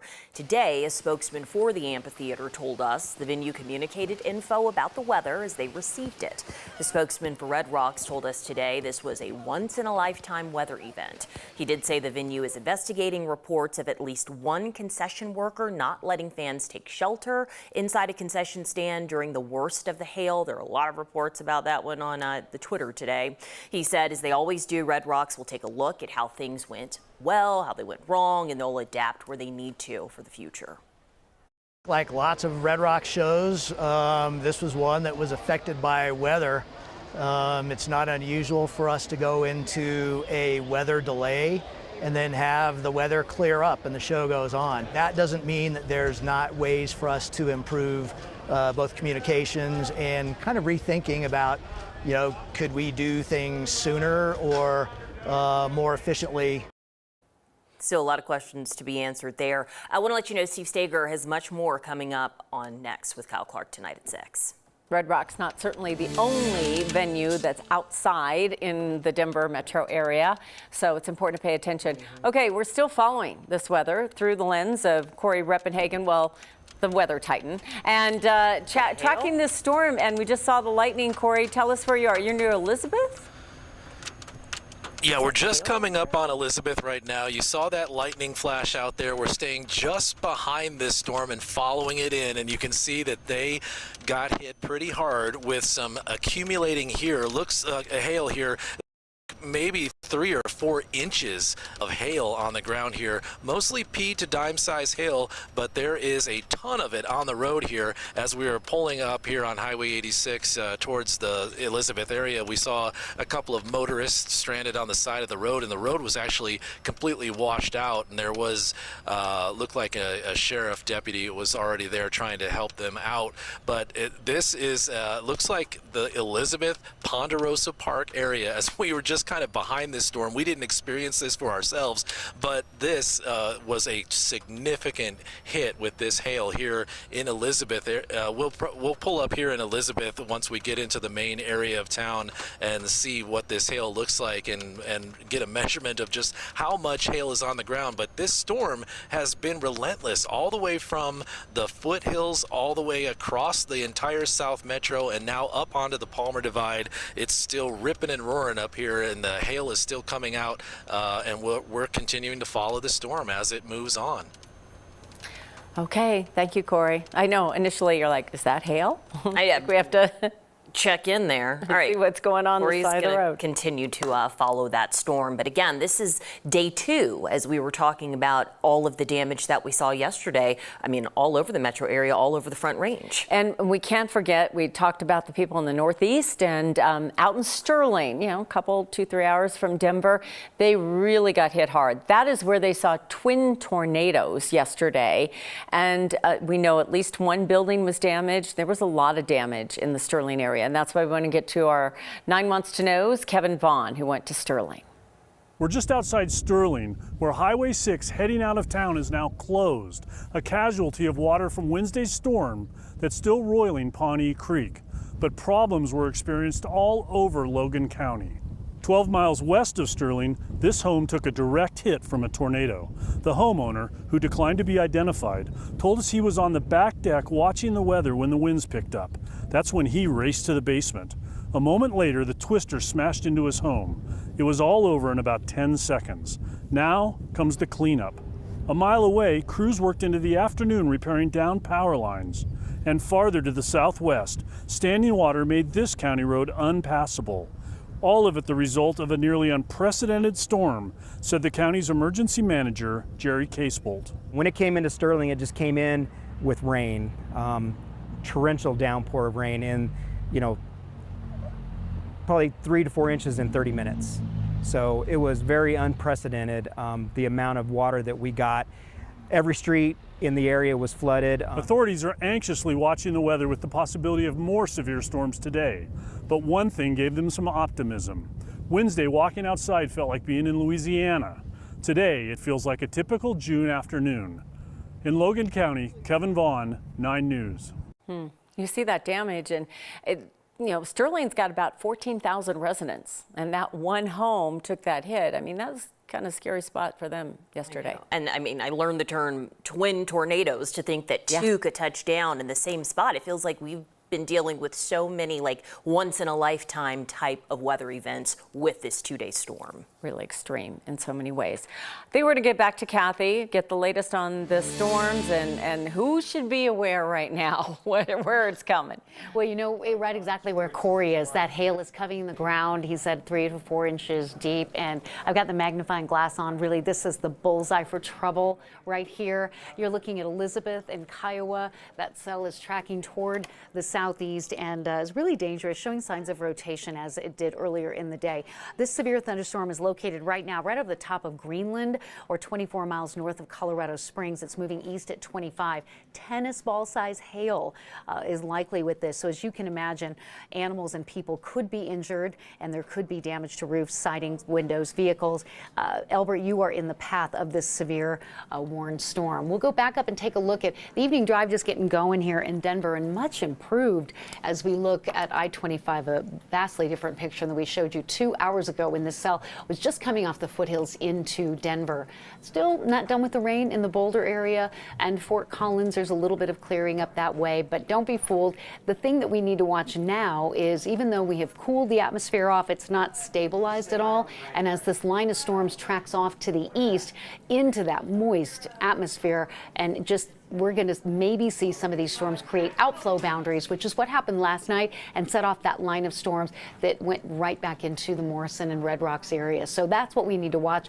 National Weather Service will keep Denver and much of east central and northeastern Colorado under a severe thunderstorm watch until 9 o'clock. This extends from Cheyenne, Fort Collins into Denver, down to Castle Rock, Colorado Springs, and east to Lyman, out toward Akron and Sterling.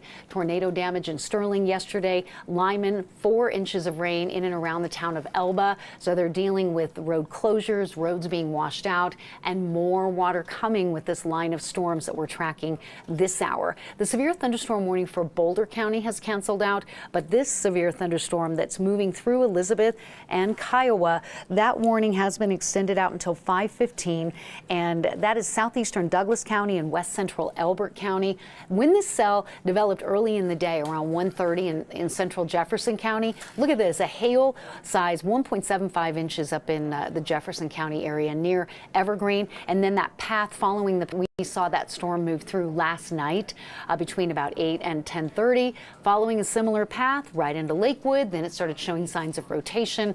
Tornado report in Northwest Highlands Ranch. Lots of trees down, lots of flooding in Highlands Ranch. Getting reports Wildcat Parkway, Broadway, south of C470.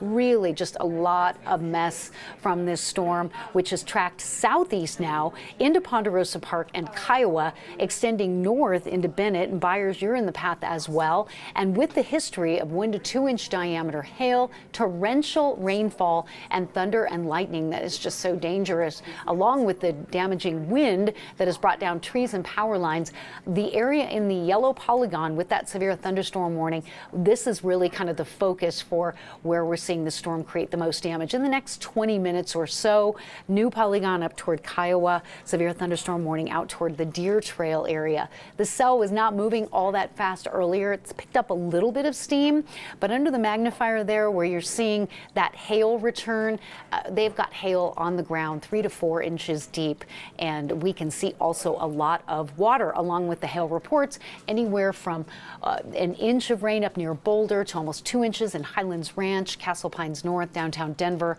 out toward the Parker area and Ponderosa Park.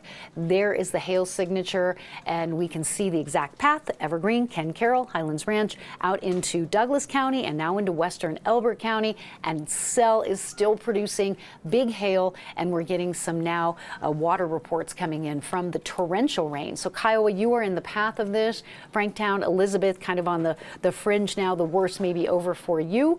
We'll continue to watch that, but look at the activity that is just not entirely gone along the I-25 corridor. Some new development up around the Estes Park area, Berthoud, Boulder, extending out toward Greeley and Keensburg, and that line of storms east of Castle Rock now. Agate and Lyman, probably within the next half hour or so, will be dealing with this cell, which, again, as I mentioned, with 4 inches of rain yesterday, you can imagine the flooding issues out on the eastern plains with these dirt roads and county roads being washed out. People have one way in and one way out, and they're trying to feed animals and take care of their life out there and their people, and a lot of issues out in eastern Colorado. Yesterday, our Sky 9 was flying and really showed a lot of the sinkholes and roads that were washed away. One that I saw myself was County Road 13 out by Elizabeth, which they've been trying to get that open and working again for a while. So Storm Prediction Center again has us in that outlook area tonight through 9 o'clock for hail up to 1 inch in diameter, but these cells have brought bigger hail than that and certainly have shown signs of rotation. Futurecast will show the heaviest rain east of Castle Rock and Aurora by 6:30, a secondary line Fort Morgan up to Raymer, not done by 8:30 tonight, a little bit of rain around DIA. We're going to check in with DIA and see. They had a ground delay earlier, no big surprise there. Things may be improving pretty quickly there.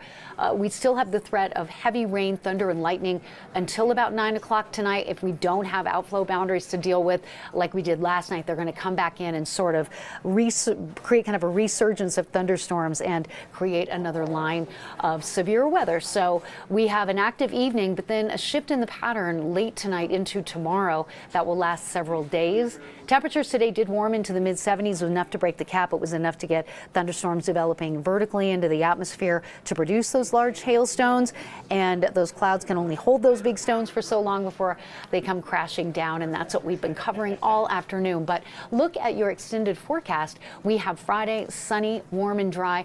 I did see something on Futurecast late tomorrow out around Fort Morgan or Sterling, kind of extreme northeastern Colorado, maybe tomorrow night, so I'm going to kind of watch that. But Denver, I have dry through the weekend, a little cooler on Sunday, and then mid to upper 80s for Monday and Tuesday and Wednesday. So Kim and Alex, this is much improved scenario over what we've seen for most of the afternoon, I will tell you that.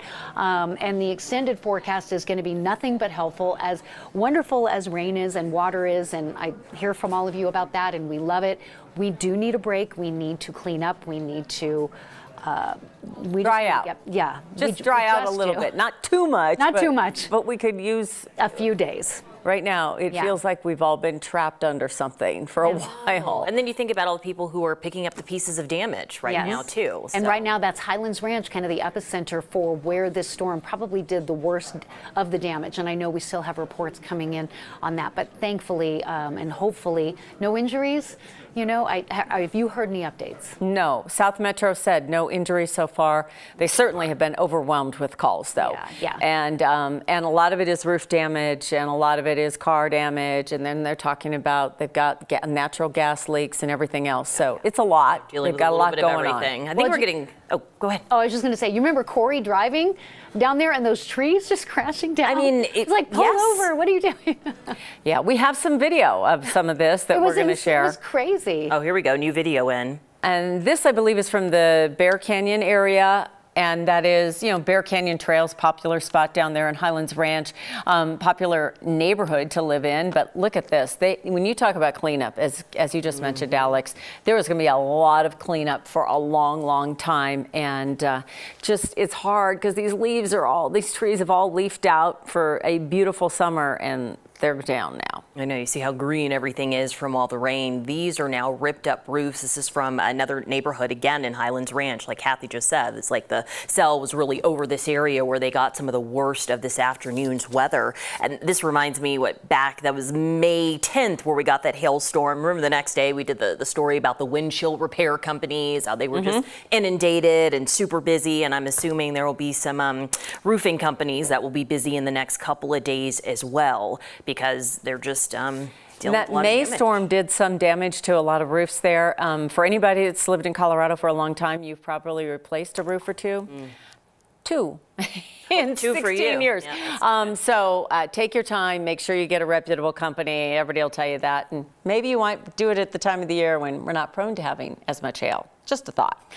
Anyway, but some people are going to have to make some immediate repairs. You can tell they've got water leaking. That's a big mess, too. We want to get back to Corey, who continues to follow this. And we point out, you know what you're doing. You're not the random weather spotter out there chasing a storm. So we know you guys are being safe.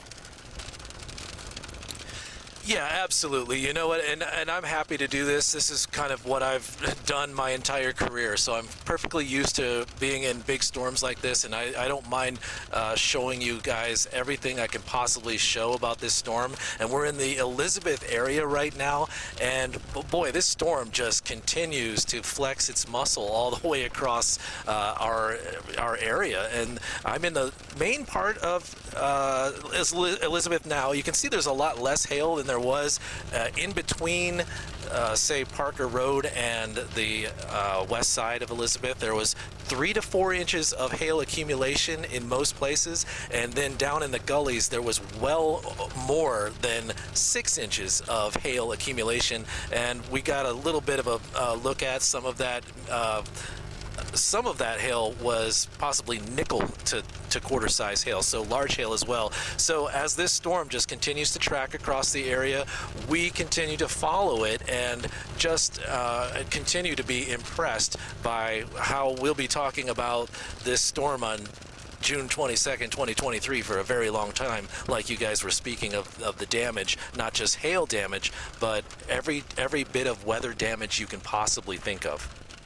Yeah, you've seen a little bit of everything. I mean, when we talk about the severe rain and the streets that flooded, but then you've got the hail, and then we've got the wind. I mean, it all combined together to make really difficult situation for so many communities. Yep, and like you say, so many communities kind of throughout the metro. We saw it in southeast, further east, down to the south. Highlands Ranch really getting hit hard today. That, of course, everything that happened down in Morrison and Red Rocks, and those people who I'm sure are still reeling from that experience. You can't imagine what they were going through.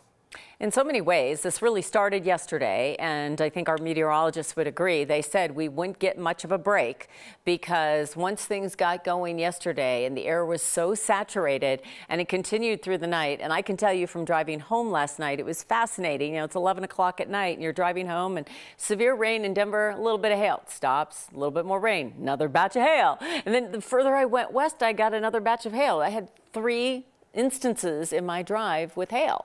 And I know everybody was experiencing differently. Some were saying, oh, it's just a little pebble size. And but so many of you have experienced it, and the people to the northeast have experienced it. Now it's southeast of the metro area today, but it seems like it's all combined for these 2 days of severe weather that in some cases have turned deadly, in some cases, but really severe and dangerous weather. Sure, and we're dealing with some of those alerts still until 9 o'clock tonight, but we'll check in with Kathy here as we start the 5 o'clock news, and she'll give us some of those updates about what areas need to be on alert as the weather system still roll through some of our area.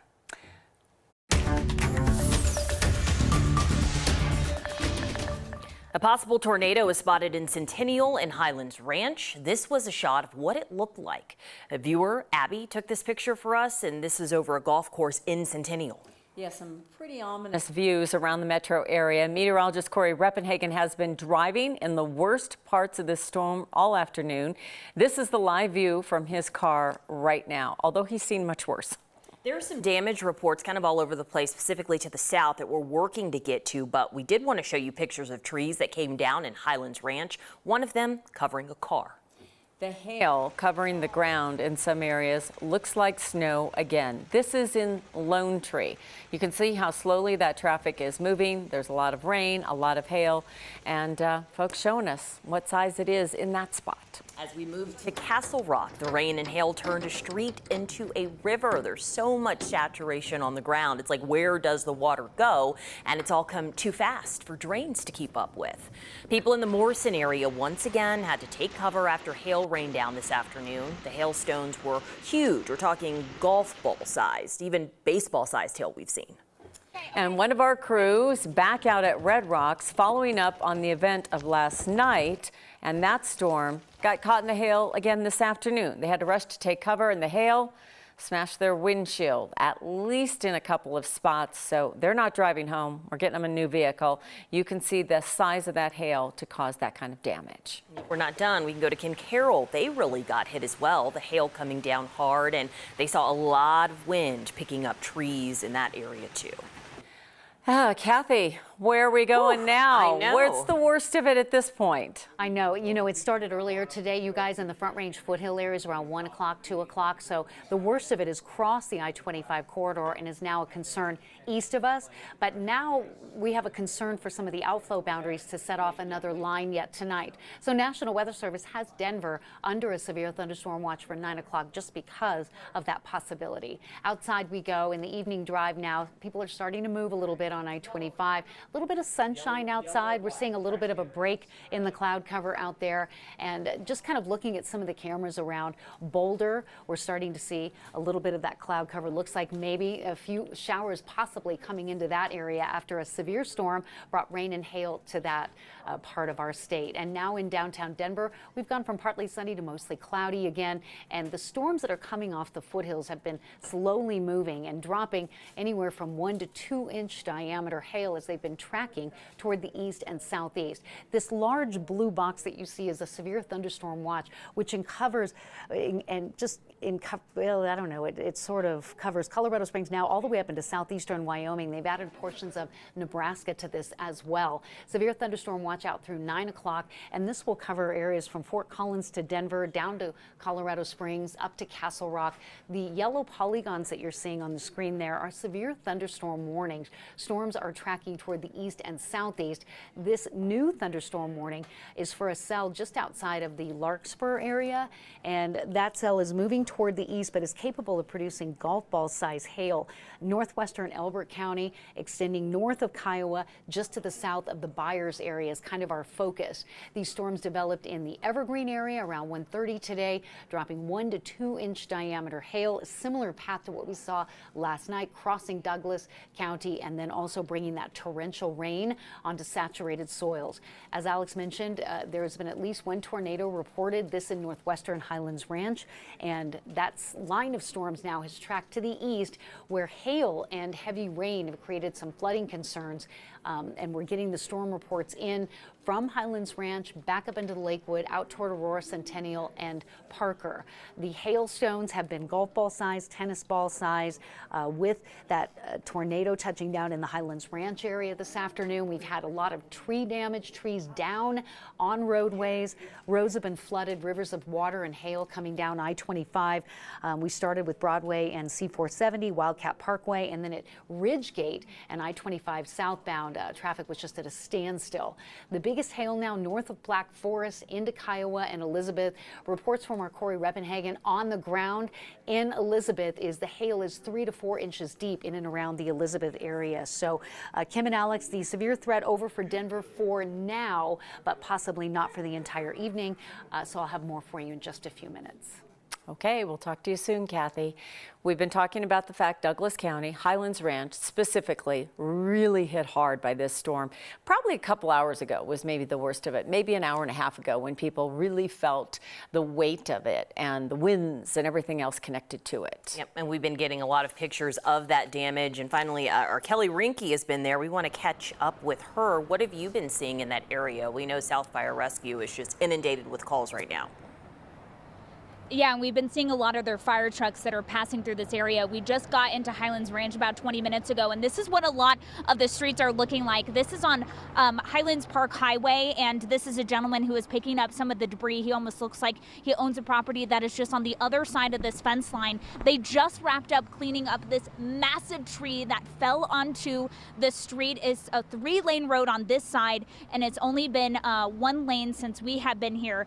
Guys, just to give you an idea of how strong and powerful these winds are, what is in this road right now is actually one of those street lights, those overhang lights, and that fell on the road along with the tree. And it looks like this tree actually came from a backyard, from a house that is on the other side of this fence. Highlands Ranch Metro District crews were out here with this gentleman with their chainsaws.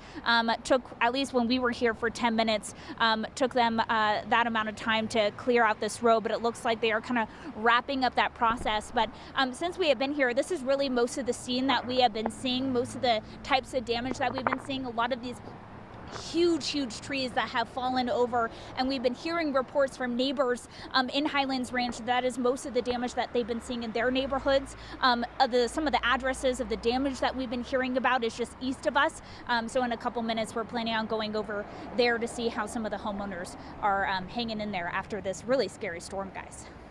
Look at that. And they're down to one lane there. And you know that's been going on for a while. Yep, and I'm sure there's so much more to see. In fact, we want to give you another look at Highlands Ranch. That's where our Chris Bianchi is. Also we can see some huge trees behind you down there.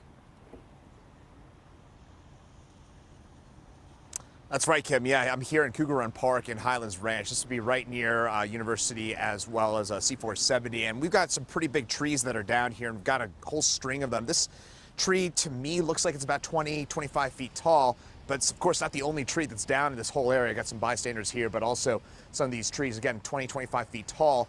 And maybe an interesting component of this is you might notice how these trees are all down in the same direction. That is something that we typically see with straight line wind damage, but when the National Weather Service comes out to assess some of this damage, they're going to assess whether there was a twisting motion with some of this damage to assess whether or not a tornado took place. But these trees all basically down in the same direction. Now, in terms of some of the damage, again, you can see here at Cougar Run Park, lots and lots of trees down. On our walk over here, we saw several of these trees down as well. But what we're hearing from some of the bystanders and some of the area people here in the area is that there's been quite a bit in the way of some home damage as well, a little bit behind me and behind kind of this little hill that you're seeing here behind me. So again, a fair bit in the way of damage so far. At this point, it looks like some of these kind of small to medium-sized trees down, but it looks like some maybe larger trees down off in that direction, and we're going to go see maybe some of the homes and some of the larger trees that came down. But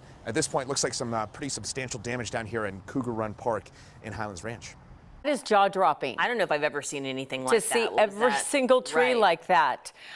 Chris, that really illustrates, as he said, it's going to be something they'll study in time about maybe some swirling motion with the wind and how this tornadic activity took down all those trees. Just incredible to see. And our crews in Highlands Ranch are just now really getting on the ground and getting out in neighborhoods, so they'll be bringing us much more as we continue our coverage. We're only hours from our last storm. There was a lot of flooding, and sadly, a woman could not be saved from floodwaters last night. Her car got swept off the road about 20 miles east of Denver. Rescue crews discovered it far off the road, just south of Watkins, a few hours after sunrise this morning. Jeremy Hohola joins us live with more on this terrible death. Jeremy. Yeah, we'll talk about that terrible, sad story here in just a minute, but we want to give you an idea of what we're seeing now. You've heard about the calm before the storm.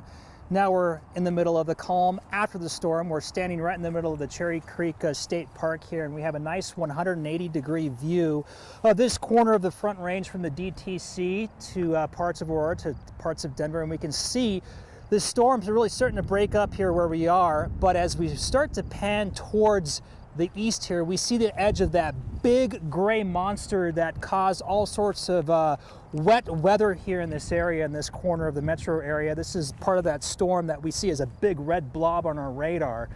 This is reminiscent of the rains that happened about 20 miles east of Denver last night in the town of Watkins. And then this morning, as you were talking about that, a family did receive some devastating news.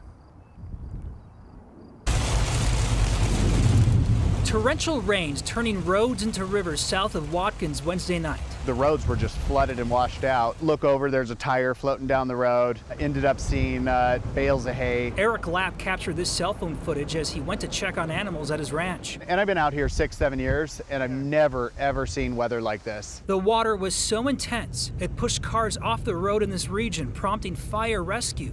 The fire department said it saved 2 people who got trapped by the flooding, but come morning. With assistance of South Metro, their dive team, and the use of their drone, we were able to locate just the top of that vehicle 400 yards or so down the roadway. They learned water pushed a third car hundreds of yards off the road. The driver did not survive. South Metro dive team, with our assistance, was able to unfortunately recover an adult female victim, and then that was pretty much it where we're at. Yeah, very devastating news for that family. Let's hope they're doing okay and they can find strength in her memory. In the meantime, officials have yet to identify her, but we'll see if we can get more information about that in the days ahead. In the meantime, here in the Cherry Creek State Park, we can start to see a rainbow in this area. I'm not sure if you can see it on your screen, but you can see the slight image of a rainbow behind us. So as this big cell moves out of the metro area, we see what it leaves behind. Back to you guys. We can see that rainbow. Thank you, Jeremy. You really did give us a great 360-degree view of what's happening, what people have seen all around the metro area and around the state today. Thank you. Last night, tornadoes are believed to have hit Logan County in northeast Colorado, and they got 3 to 4 inches of rain in less than an hour. A home 12 miles west of Sterling took a direct hit from a tornado. One homeowner showed us his damaged home. About a mile away, crews worked today to repair down power lines, and a little further to the southwest, we spotted one county road covered in floodwater. It was completely unpassable today. Potential problems for concert goers tonight as we track today's severe weather. A lot of questions still about yesterday's weather and specifically the debacle at Red Rocks Amphitheater. Many feel like they didn't get enough warning before that hail started to fall. The first weather delay of the night came at 8:07. The all clear came about a half hour later. Now, concert goers say a second weather delay came just after 9 p.m. 10 minutes later, an extreme weather warning, and it was too late to find shelter. Around 9:50, West Metro Fire was called in to help. They and Stadium Medical treated more than 100 people. 7 of them transported to hospitals, and they're expected to be okay. That number does not include people who ended up driving to the hospital on their own because they suffered some injuries. Now comes the recovery. 9 News reporter Nelson Garcia shows us one concert goer who returned to retrieve her car destroyed by the hail. The remnants of last night's chaos at Red Rocks can be found in the parking lot and in the hands of Alexis Schwab. Or I look on the outside and I was like, oh my God. Hail smashed her back window and her chance to see Louis Tomlinson at Red Rocks. Before the hail had started, they'd cleared the weather alert and said that we were all clear to come back. People had started coming back too. Yeah, I don't think that the people in charge at Red Rocks were expecting the hail either. I think it was just completely taken all of us by surprise. Her car and her friends took the toll. And we were all just getting pelted in the backs, heads, all our shoulders, our arms. And it hurt a lot. My friend ended up bleeding from her head. Running back to the car was just not really an option while the hail was going on because, I mean, it was just dangerous. Dangerous and destructive. We finally get to our car and my back windshield is shattered, just completely shattered. Now Alexis and her mom It's seen better days. Oh yeah, 100%. are back picking up the pieces of a concert that never happened. With photojournalist Tom Cole. I might just have to total out this car, to be honest. Nelson Garcia, 9 News. The best venue on earth is getting a lot of hate mail after that show last night. Frustrated fans, bruised and bleeding after being caught in that torrential hail. They blame mixed messaging from the venue. You heard a little bit about Alexis saying that. Employees unwilling to let concert goers take cover when the skies opened up. Steve Staker is live near Red Rocks right now. Steve, the spokesperson for the venue, says there's only so much the venue could do in this situation. What else did he tell you? Alex, he says the potential for bad weather, part of the deal of coming to shows at Red Rocks. He says both the venue and the promoter, Live Nation, each had their own contracted meteorologists working on event forecasting for this. And he says that the venue communicated what those meteorologists told them at the time they told them. Now, fans tell us it was a lot of mixed messaging that really got them. There was an early weather delay, then an all clear, then another delay, a warning, and then boom, the skies opened up. I asked spokesman Brian Kitts if the venue is reviewing its contract with meteorologists. He says that they're looking at protocols for weather like this right now, but he argues there's not too much they could do in this situation. There is something that he was pretty angry about, though, reports of workers turning fans away from shelter, like concession stands. He believes it was just a few bad apples, but he says the venue's looking into it. That's absolutely, inexcusable. If that's what happened, it's appalling. Every member of this team has to be, concerned about the safety of every single fan that's here. The venue issued a statement on Twitter this morning sending, quote, sincere best wishes to people who were injured. They said that they are talking to Mother Nature now about future shows, and you can imagine how well that went over with some folks. I did talk to an event forecaster today who says this should really be a wake-up call for large venues that are outside, especially like Red Rocks, where unpredictable weather happens.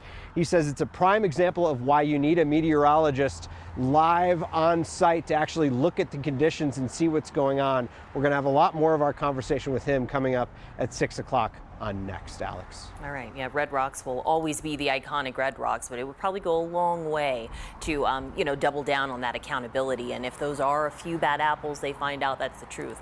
Those people got to go.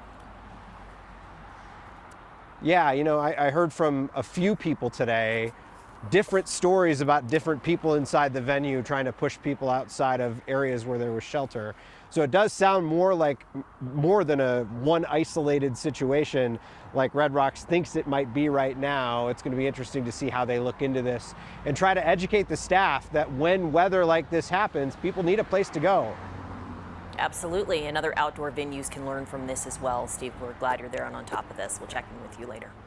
I'll have to evaluate what their specifics are. Yeah, it's different trying to exit Coors Field and where your options are to go versus climbing all those stairs or wherever it might be. And so videos of something to people consider getting out of there and the damage and oh my God, some of those images I can't get out of my head. And all of us, if we ever go up there, need to be aware. So many of us There's do. some responsibility. Yeah. Okay. Our Corey Reppenhagen has been on this since all day and yesterday as well. Now you've finally stopped and gotten out of the vehicle chasing this storm. And I think you're in Elizabeth right now and you're surrounded by hail. Surrounded by accumulating here in Elizabeth. Now we kind of got to the point where we lose our broadcast signal, so we just had to stop and take a look at all this hail out here. Now this is just to the west of Elizabeth, and this hail is piled up about 3 to 4 inches in some areas or most areas, and then when it washes down, you can kind of see down this road a little bit. Down at the bottom of that road, we saw more than 6 inches of accumulating hail on the road there, mostly dime to nickel size hail. And also you can see how dark that storm is still as it kind of impacts Albert County still. This storm has just been so impressive to watch as it's flexed its muscle in so many different ways, from the way it came off the foothills with a very dramatic look to it, and then had the tornadic winds, the large hail. There was even a chance that we could have seen some baseball-sized hail. So thankfully we have not had reports of that, but still the hail has been insanely big, and we're going to just be covering damage for days across the metro area. And now here, when it reaches the Palmer Divide, just to see all this accumulating hail out here on the road, and the water is just running wild. I don't know if Darren, if you can look around back here. This is not a creek. This is just a neighborhood wash back here. The creek is a little bit closer to Elizabeth, maybe about a quarter mile. This is just water that's running downhill on the slope terrain here on the Palmer Divide. Just tons of water and melting hail out here, and this is what we have seen as we made our entire journey, almost a 3-hour journey across the Denver metro. Very impressive storm system all the way, and just the visuals and the images that this storm has produced along the way has just been so impressive. And we see the lightning behind you still, Corey, so we know there's more to follow on this, but we really appreciate you giving us a view of how it's impacted one neighborhood after another today. Thank you. We talked about Highlands Ranch today. I mean, it seemed to be like that unlucky spot that really got the epicenter today. Right. I mean, it got the worst weather and so far the most damage that we've seen, because we keep getting more images and more video in. I think we have some new stuff to show you here. Oh my God, the fence! I got it on video! Well, this is new. We got a fence down. It looks like Greg, I'm not sure his name, but thank you for sending this video, because in Highlands Ranch we have seen trees down on top of roofs, on top of cars. Now we have a fence down. We have seen light poles. What Chris Bianchi showed us not too long ago, I mean, a row of large trees down in the same direction, which Kim and I both said we've never seen anything like that before. You That could see was the wind whipping these large, 20-foot trees. This is a trampoline in our Mark Kobrick's backyard, and he doesn't have a trampoline. I was going to say, this isn't his trampoline, is it? So it's his neighbor's trampoline, and that's what the wind did. They brought the trampoline to Mark's backyard. Mark has grandkids, but he knows he wouldn't take somebody else's trampoline. But we appreciate him. Still always an anchor and reporter for 9 News sharing that, but he's experienced this as well. I think everybody in Highlands Ranch or Lone Tree has a story today, Kathy. Oh my gosh. I mean, I'm speechless. Can you imagine seeing that thing roll across the sky into your yard? Yeah. God bless Mark for always being there for us when we need him. You know, you guys, when this storm developed in Evergreen just after 1 o'clock today and then started dropping big hail and looked like it was headed for Morrison and Jefferson County and Red Rocks, at least Corey went out and Chris Bianchi went out. We were on the air when that cell turned severe in Highlands Ranch, and then they put out that tornado warning, and just the pictures coming in from some of those trees. It's going to be very interesting to see what they come up with in terms of straight line winds versus tornado. But the hail and rain pictures and the damage coming in is just, my heart goes out to everybody. Things have calmed down, you guys, a little bit now. We have only one severe thunderstorm warning out there, and that is for Elbert County, and this is until 5:30. That cell is tracking southeast and is capable of dropping 2-inch diameter hail. Looking live over downtown Denver, the evening drive underway after traffic was at a standstill on I-25. Down to Ridgegate Parkway, it was just a river of water and hail you couldn't see. Things have improved temporarily, and we're hopeful that this will be the trend, but outflow boundaries from storms can create additional severe thunderstorms. And look at our temperature, 66 degrees, about 10 degrees cooler than this afternoon, but warm enough today in the mid-70s to break the cap and get these storms going vertical. Severe thunderstorm watch for Denver and northeastern Colorado until 9 o'clock tonight.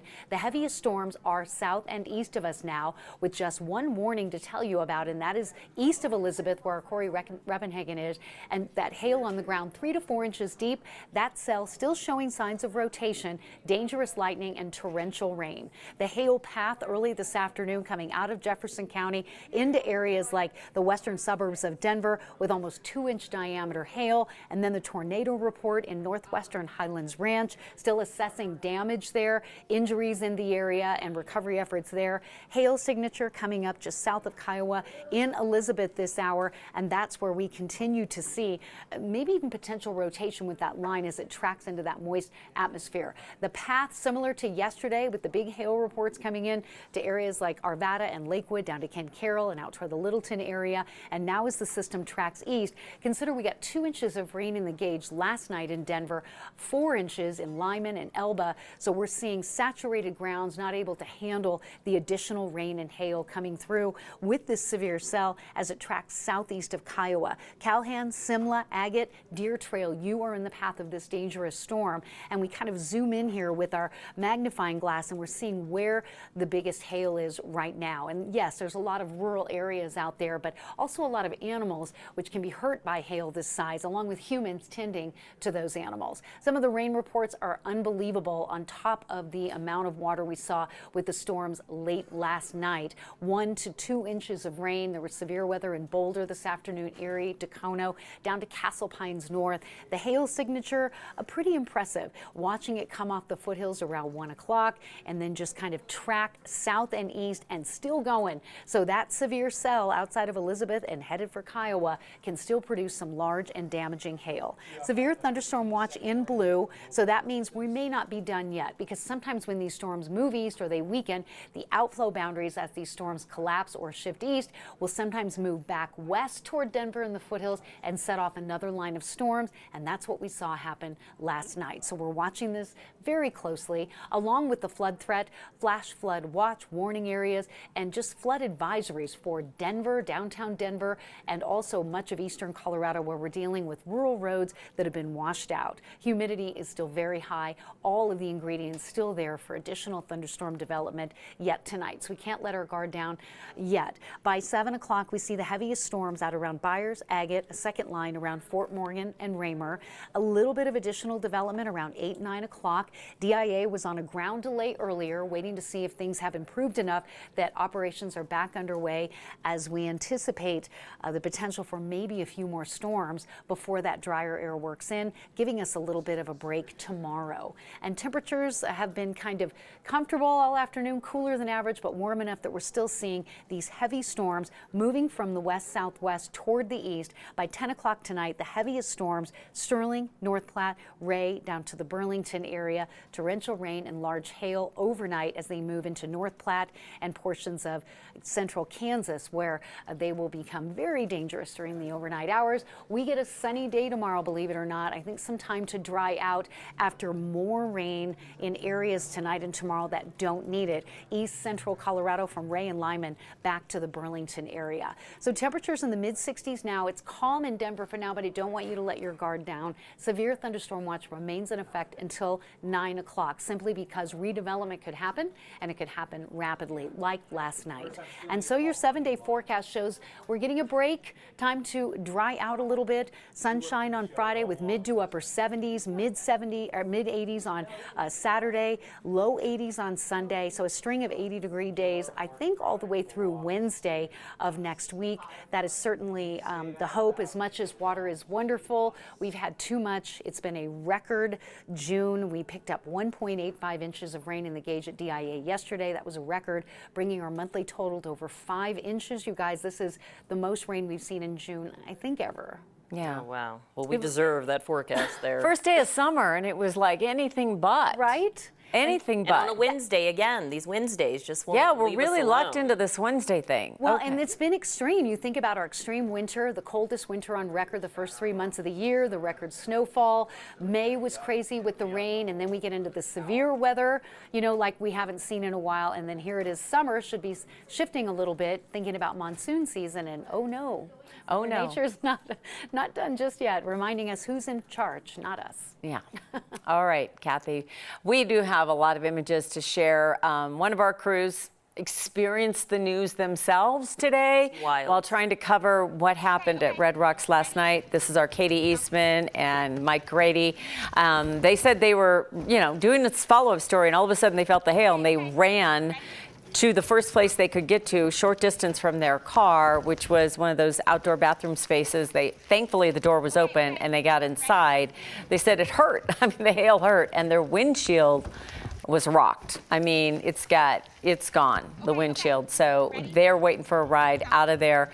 But it was quite the experience. It came in really quickly, really illustrated what happened last night, what so many people felt like at the concert. Right, they were talking about how just in those, 20 seconds of running into that little shelter, that those pelts hurt. Like getting hit with golf ball sized hail is not a fun thing. And so many people, were dealing with that at Red Rocks last night. Trying to cover their head. And again, Red Rocks does have a concert tonight. They've delayed opening the gates till 6. So that must mean they're, evaluating things. Shaky Graves is the concert tonight. It's okay not to go. Photojournalist Mike Grady, who's up there, is planning to go to the concert tonight. Yeah, so he said he's going to wear a bike helmet, but you may need like a, armor. Something. We'll see. Yeah, we'll see. But again, so just a delay. They haven't canceled the concert. No. Just yet. Delaying opening the gates. So they're keeping people somewhere in a vehicle at this point if you're headed that way. And we'll keep you posted on that. Really, though, what's been hard to see is what the folks are seeing in Highlands Ranch. We first of all want to mention nightly news should be coming on right now. We're expanding for the next half hour because we know the storm damage is still really evolving, and we're trying to get our arms around everything and what's happening here. We want to talk about Highlands Ranch. A lot of folks there are saying, what happened? This is really sad. We have multiple crews there because we've seen so much damage, and the last thing took our breath away that Chris Bianchi showed us. So what do you have for us now, Chris? Hey, Kim. Hey, Alex. And certainly the damage is bad down here. There's no doubt about it. We were just driving through, and this is obviously a couple of pretty big trees behind me that are down. And this is not just a one-off. This is not just one tree or two that we're finding. These are big trees, and in some cases completely covering the roadways. And look at these. I mean, these are, in some cases, some, I'd say, medium to even some larger trees that we're seeing as well. And also, I kind of want to show you this as well. I just kind of picked these up in the middle of the road. I can't even tell what house. This looks to be maybe a piece of a fence, and this looks to be some sort of a piece of siding. I couldn't even figure out where exactly these came from, but these were just kind of strewn about in the middle of the road. So just to give you an idea that this is pretty bad damage that we're seeing down here into the Highlands Ranch area. At this point, I spoke to a few of the residents here that are starting the cleanup process. They all said that they took shelter in the basement. One resident told me that he heard the pressure drop and he made his ears pop, and that likely an indication that we had a tornado that came on down. And again, you're taking a look here at some of that damage that's coming down, and looks like, again, folks already getting going on some of that cleanup here. But this sign down, again, it is a mess down here into the Highlands Ranch area, no doubt about it. And again, we'll keep you posted with the latest on it, but at this point here, Kim and Alex, it looks like, again, just a lot of pretty bad damage here into the Highlands Ranch area. And I actually spoke with a resident earlier on about what he experienced as the storm moved through. Yeah, well, I'm just in my house right there. I'm just in my room, and then my brother's like, telling me come look out the window, and then I look, I mean, you can't see much, it's raining a lot, but like, it's just crazy outside. Like, there's a hurricane and everything. I don't know, I was just bewildered by everything that happened.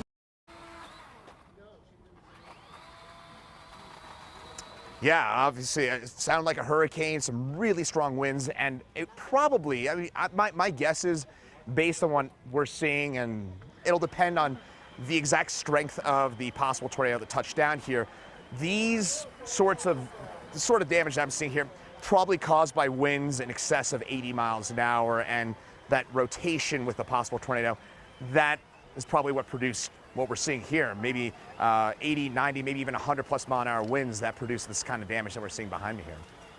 Well, we know where you are because of the street sign. It's Miners and Forest right there at that intersection, and all those neighbors coming together to help out one another and do that cleanup. We're going to see a lot of neighbors doing that. That's what you love and, to see. Yeah, you come like together this. and everybody, and maybe check on them, because it's kind of scary, and you worry about everything. You worry about pets in the yard, you worry about people's homes, and you worried about cars. There's a lot to look at and assess. So. Kids aren't in school, so you can put them to work like they're doing back there. Just be safe. Chris, thank you. We'll check in with you in a bit. Our Kelly Rinke is also in Highlands Ranch. She's been seeing the damage. Same kind of thing. This is widespread. Give us a general location where you are, Kelly. Yeah, hey guys, we're in a neighborhood that is just south of Topher Park, and this is really what neighbors are now having to deal with. Lots of tree damage that are in front of people's properties. So take a look. This is where Luis lives. He and his family and his kids, they decided to take shelter inside their home as the storm was moving through, and those high winds knocked over a tree from the neighbor's yard onto his driveway. All of these people that you're seeing in his driveway are some neighbors that he doesn't even know. These are friends, people who live in the area that decided to come in with their own hammers. They are coming in with their own chainsaws. It is really a group-wide effort that is trying to help Luis. His 2 cars are in the driveway. They decided to put those in there to protect them from the hail. Well, now they can't get out. So these neighbors trying to help out him and his family. He says he has this damage in front of his house. He says the backyard is just as bad. There's a trampoline that catapulted all the way to the other side of the yard. Guys, this is really becoming kind of a neighborhood block party. We even got the beer, Pacifico. That's really a good tree cutting beer. We have some people that are pouring glasses of wine, so they're really trying to keep their spirits high, but it's awesome to see so many people coming together to help their neighbors out. It's interesting. That's what we see in a big blizzard, Kelly, when we have one of those blizzards and everybody jumps out and gets their shovels and snow blowers and everybody's helping each other out. Now, this is our summer blizzard, if you will, in Highlands Ranch. So glad they're all stepping in to help them out. Oh, wonderful. And Luis is so grateful that he is having so many people coming in to help him and his family. Yeah, it's good to see. And it's just amazing to see all of those downed trees, because Highlands Ranch is known for those big, beautiful trees. And to see them damaged on roofs, we've seen them on cars, we've seen them take down fences. So just a lot of damage that we're keeping our eyes on for sure. We're going to have days and weeks of talking about what you do when you replace a roof, what you do, how you can get your car in for hail damage or a new windshield, because everybody's going to be busy with that. That is so true. Let's check in with Kathy, because I'm curious now, where is the storm kind of traveling? Is there still people who are in the eye of it right now? Like, what's happening? Yes, out in Elbert County and in the town of Kiowa, we're dealing with some flash flooding. A new flash flood warning has been posted there, and this cell is traveling southeast through Elbert County, dropping 2-inch diameter hail. So that warning has been extended out, and that warning out till 6 o'clock now, north of Calhan and near the Simla area. Kind of the area that we're watching for heavy hail covering the ground extends in that blue zone there, Elizabeth, Kiowa, and just to the south of Byers. The rain amounts have been impressive. 2 inches plus of rain has fallen just to the north and west of Denver, and then right down into Douglas County and Elbert County. Hail signature has been impressive as well. It started in Jefferson County around 1:30 this afternoon, moving into Lakewood, into downtown Denver, and down toward the southeast. So a pretty impressive line of storms, to be sure. The evening drive now is underway, and we've been kind of watching the roads out there just a little bit to see how they're looking. And this one, you know, the cameras have been going in and out because of the weather around the area, but some clearing in Boulder this hour. And as we look at the downtown Denver area, it looks as though we might be done, but I don't want you to let your guard down, because we remain under a severe thunderstorm watch until 9. Temperatures today warmed into the 70s, so that was enough to get the storms going. We've cooled down, and the atmosphere has cooled down a little bit, but outflow boundaries from these storms may create another line of storms like we saw last night that produce heavy rain and hail, and they develop really quickly. Severe thunderstorm watch from Denver to Colorado Springs, north to Fort Collins and out to Sterling. Yesterday, Sterling, 2 tornadoes touching down, damage out there, structure damage. We had 2 inches of rain in the gauge here in Denver last night, 4 inches out in Lyman in the town of Elba.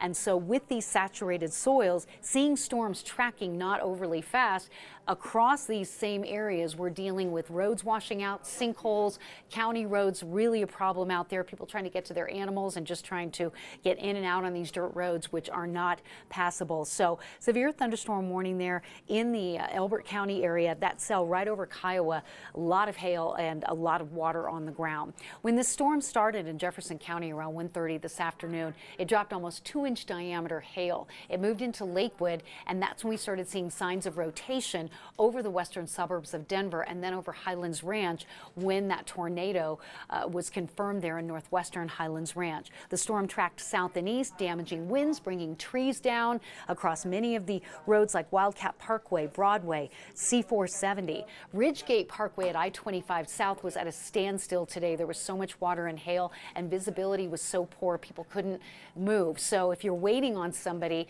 it's just the residual effects of this storm, which has traveled across about 9 counties, creating devastation in its wake. Flooding rain, large hail, the tornado, signs of rotation, and just too much water. We're watching some redevelopment now in the Coal Creek Canyon area and up toward Boulder and Lyons. We had a severe cell up there a couple of hours ago, waiting to see if they're in for additional development here in the next hour. For now, the focus, though, is Castle Rock, Perry Park, Monument, out toward Kiowa, and then Simla, Calhan, Agate, and Deer Trail. Heavy flooding rain and severe right along that line. And that blue little hail shaft that you're seeing there is where we're seeing hail covering the ground in some cases, like in Elizabeth.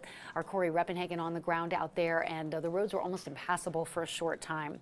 A lot of water, over 2 inches around Kiowa, Ponderosa Park, in and around the Parker area and Highlands Ranch. So flooding, watch the kids in those residential neighborhoods with those retention ponds, very dangerous, and the water's moving very fast. We've seen just rivers of water coming down through residential areas and also in some of the pastures and parks around the area. So please watch kids and pets tonight as we'll continue to see the residual effects of a storm that also created quite the hail path. Look at this, Highlands Ranch, Castle Rock, Parker, out to Elizabeth and Kiowa. That is all hail, big hail, 1 to 2 inch diameter hail, and that cell is still going. Severe thunderstorm watch in blue extends all the way up through Fort Collins and out to Sterling, and we are concerned as look now back in the Georgetown area, seeing some foothill redevelopment, and that means more wet weather likely tonight. Flooding is a prime concern. The area magenta is a flash flood warning. We want you to move to higher ground there, and the flood advisories will remain in effect as the additional water coming in on top of the saturated soils. There's just nowhere for that water to go but to run off and run where it's probably not supposed to. And you can see how saturated the air is with the humidity values so high. That means maybe some fog out there, some low cloud ceilings, and really a poor visibility. Futurecast will show another brief shower at 7 o'clock in Aurora, and then we have storms headed out to Kiowa and Byers and Agate late tonight. 9:30, still some activity on the radar. We're hopeful an outflow boundary does not reproduce another line of storms, as we are very hopeful to see some drying overnight and a warmer day tomorrow. So Kim and Alex, the focus right now is south and east, but I think you saw on the radar a minute ago there's some redevelopment in the Georgetown area, and we need to watch that line very closely. Oh, goodness. Okay. All right. Thank you, Kathy. Yeah. We do have another update from South Metro. Yeah, so they've just been out responding to so many calls, and they're also asking, don't call 911 unless your life is in danger. They are dispatching, but they've even created a command center in the last 15 minutes or so, Station 17, which is located at 9554 South University Boulevard. So they will be sending out crews from there, and then they'll give us a bit of an update about what they've been going through at 6 p.m. So hopefully we'll be able to bring you some of the details, because as we know, Highlands Ranch really kind of in the eye of the storm for the most of the day today, and that's where we're seeing the most damage so far. And it's a big area. So they're dealing Massive. with gas leaks, they're dealing with trees down, they've got damaged roofs. So South Metro Fire is responding, and they're keeping us updated as well. We're going to take a break. First time here in a couple hours. Take a quick break. We'll be right back.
Our Chris Bianchi is in the thick of it in Highlands Ranch, where the trees are just sadly all over the ground.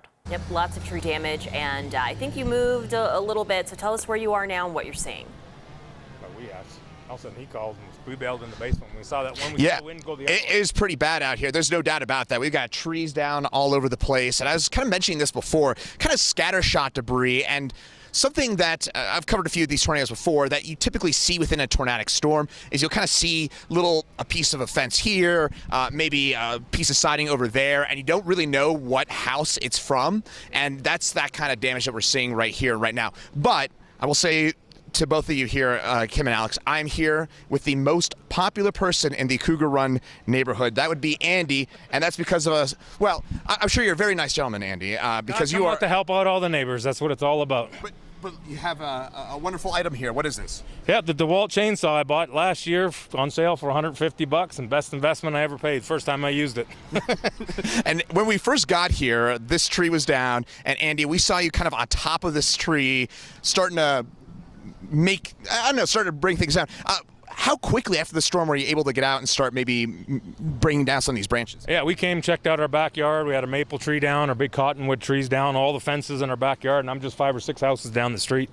But once we came out, we saw all these trees down on top of cars. We cleared those off first to get them out, and then these 2 trees were blocking the road here, so we came in, just started cutting it up, and all the neighbors pitched in, and we hauled everything off and put it on the side.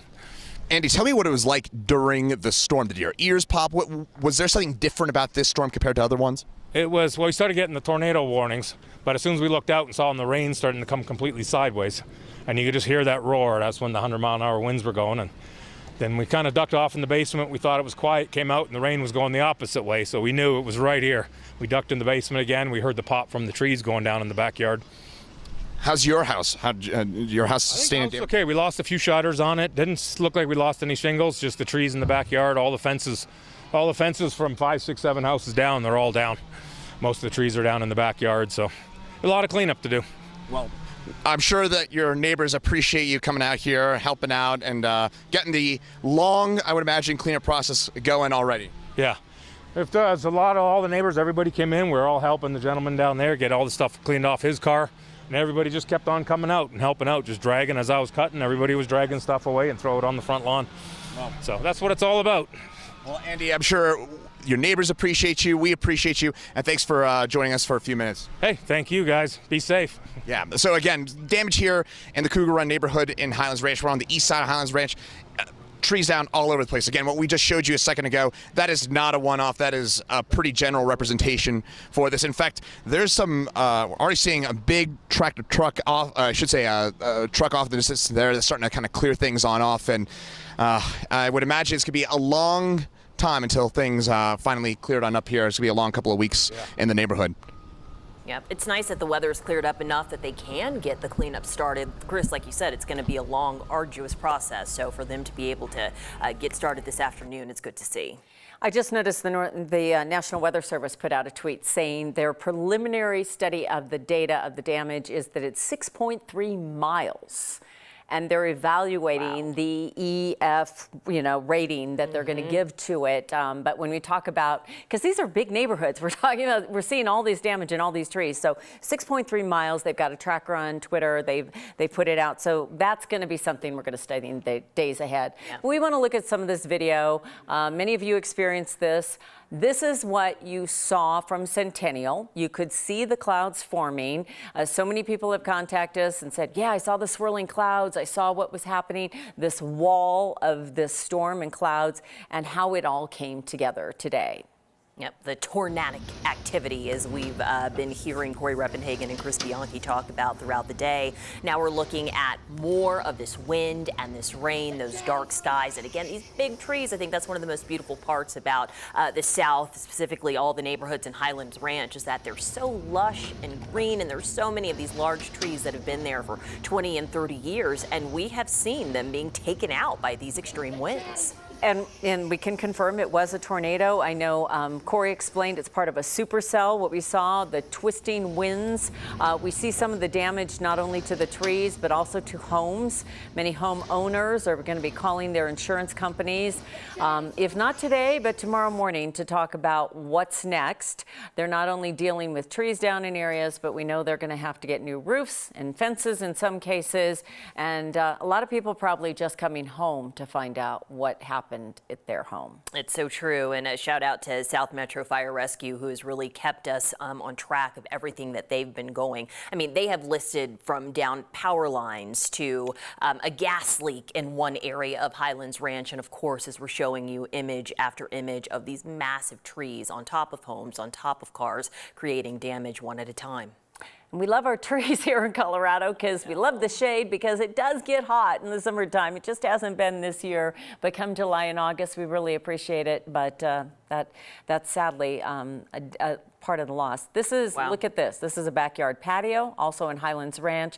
We really appreciate all of you sharing this with us because we can't get to every single neighborhood. Kelly and Chris are out there, but we're seeing the damage. This is to decks, obviously, and patio furniture. And look at the root of this tree. That's, you know, these are healthy trees, sadly, that have gone down, not old trees. And there's going to be a lot of rebuilding. It's been refreshing to see how neighbors are coming together. Everyone's helping each other out. They've all gone through this experience. We want to emphasize we have not heard of injuries, and we're grateful for that. Truly, and the best of Colorado, and everybody comes together helping each other out. And I believe we'll see more and more of that throughout the week. So we want to show you this video now. Oh my God, the fence! I got it on video! So people are sharing this video and this real life experience, like thinking this isn't happening. And you look at that tree and then you watch a fence go down. A fence that has been probably there for how many dozens of years or whatever it might be. And when a fence goes down in the wind, you know how fierce this was, and that this was a tornado. So we want to get back to Kelly. Kelly, you've been following some of these neighbors and families in Highlands Ranch and what they're going through on this Thursday afternoon. Oh my gosh, what a day. We are in a neighborhood that is just south of Topher Park here in Highlands Ranch, and this is really what we've been seeing in this neighborhood, street from street. So this is Tom's house. Tom says that he mostly has some tree damage and fence damage. You can see one of the trees from his backyard knocked over his fence as well. He says in his backyard, he even has the neighbor's trampoline in there. So just, you know, kind of gives you an idea of how strong these winds were. He's lived at this house for 20-something years, and he says he's never seen anything like this before. He just had his roof done, so he was really praying that his roof would be able to survive the storm, and he said thankfully it has. Right here in the front yard of Tom's place, there's a tree that's right there in the front end. Originally a tree from his property. It was actually a tree from the neighbor's property that flew over those two cars that are in that driveway there.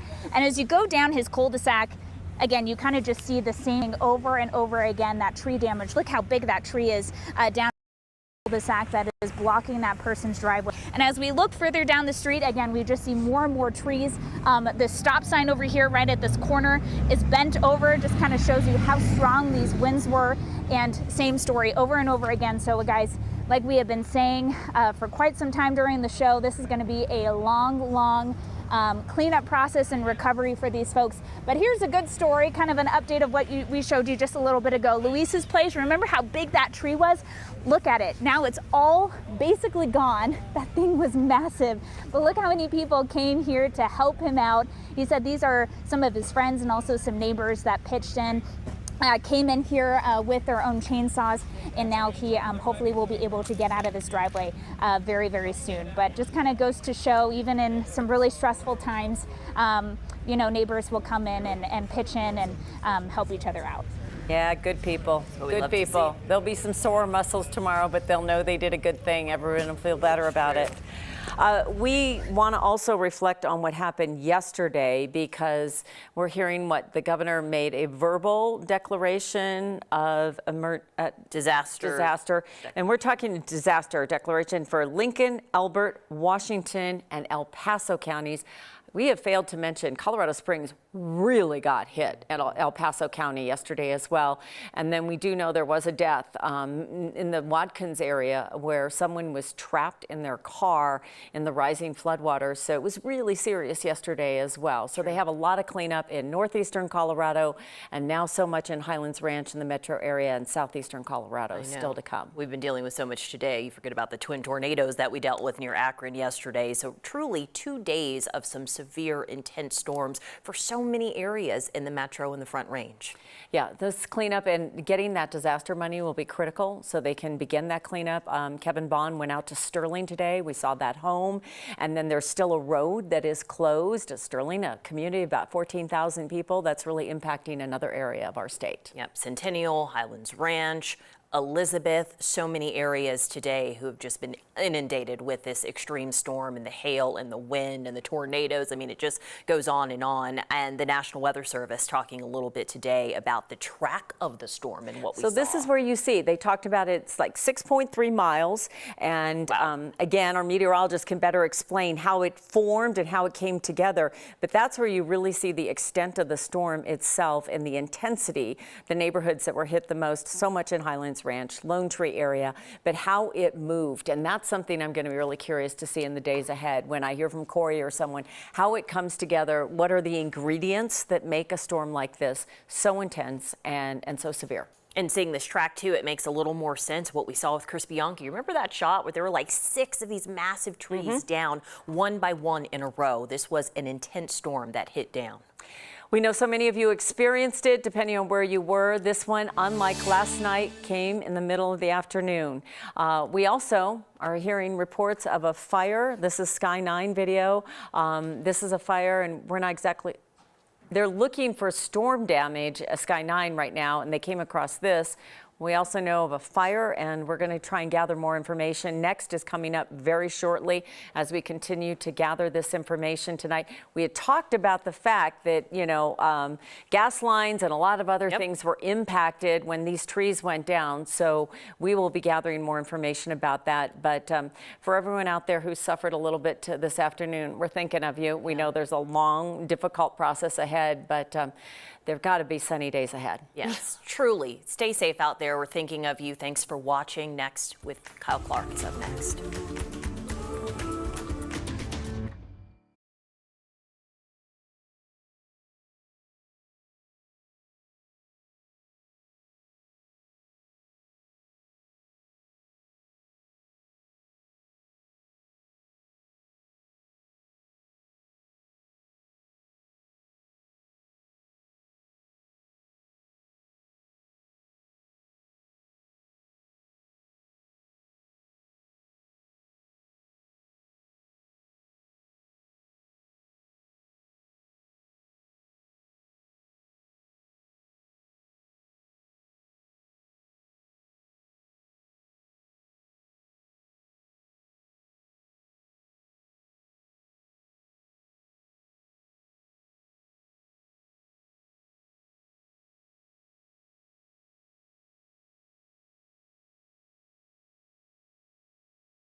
Hail by night, tornado by day. Back-to-back severe weather days in the metro area drops a rare tornado in Highlands Ranch right along I-70, snapping trees and damaging houses.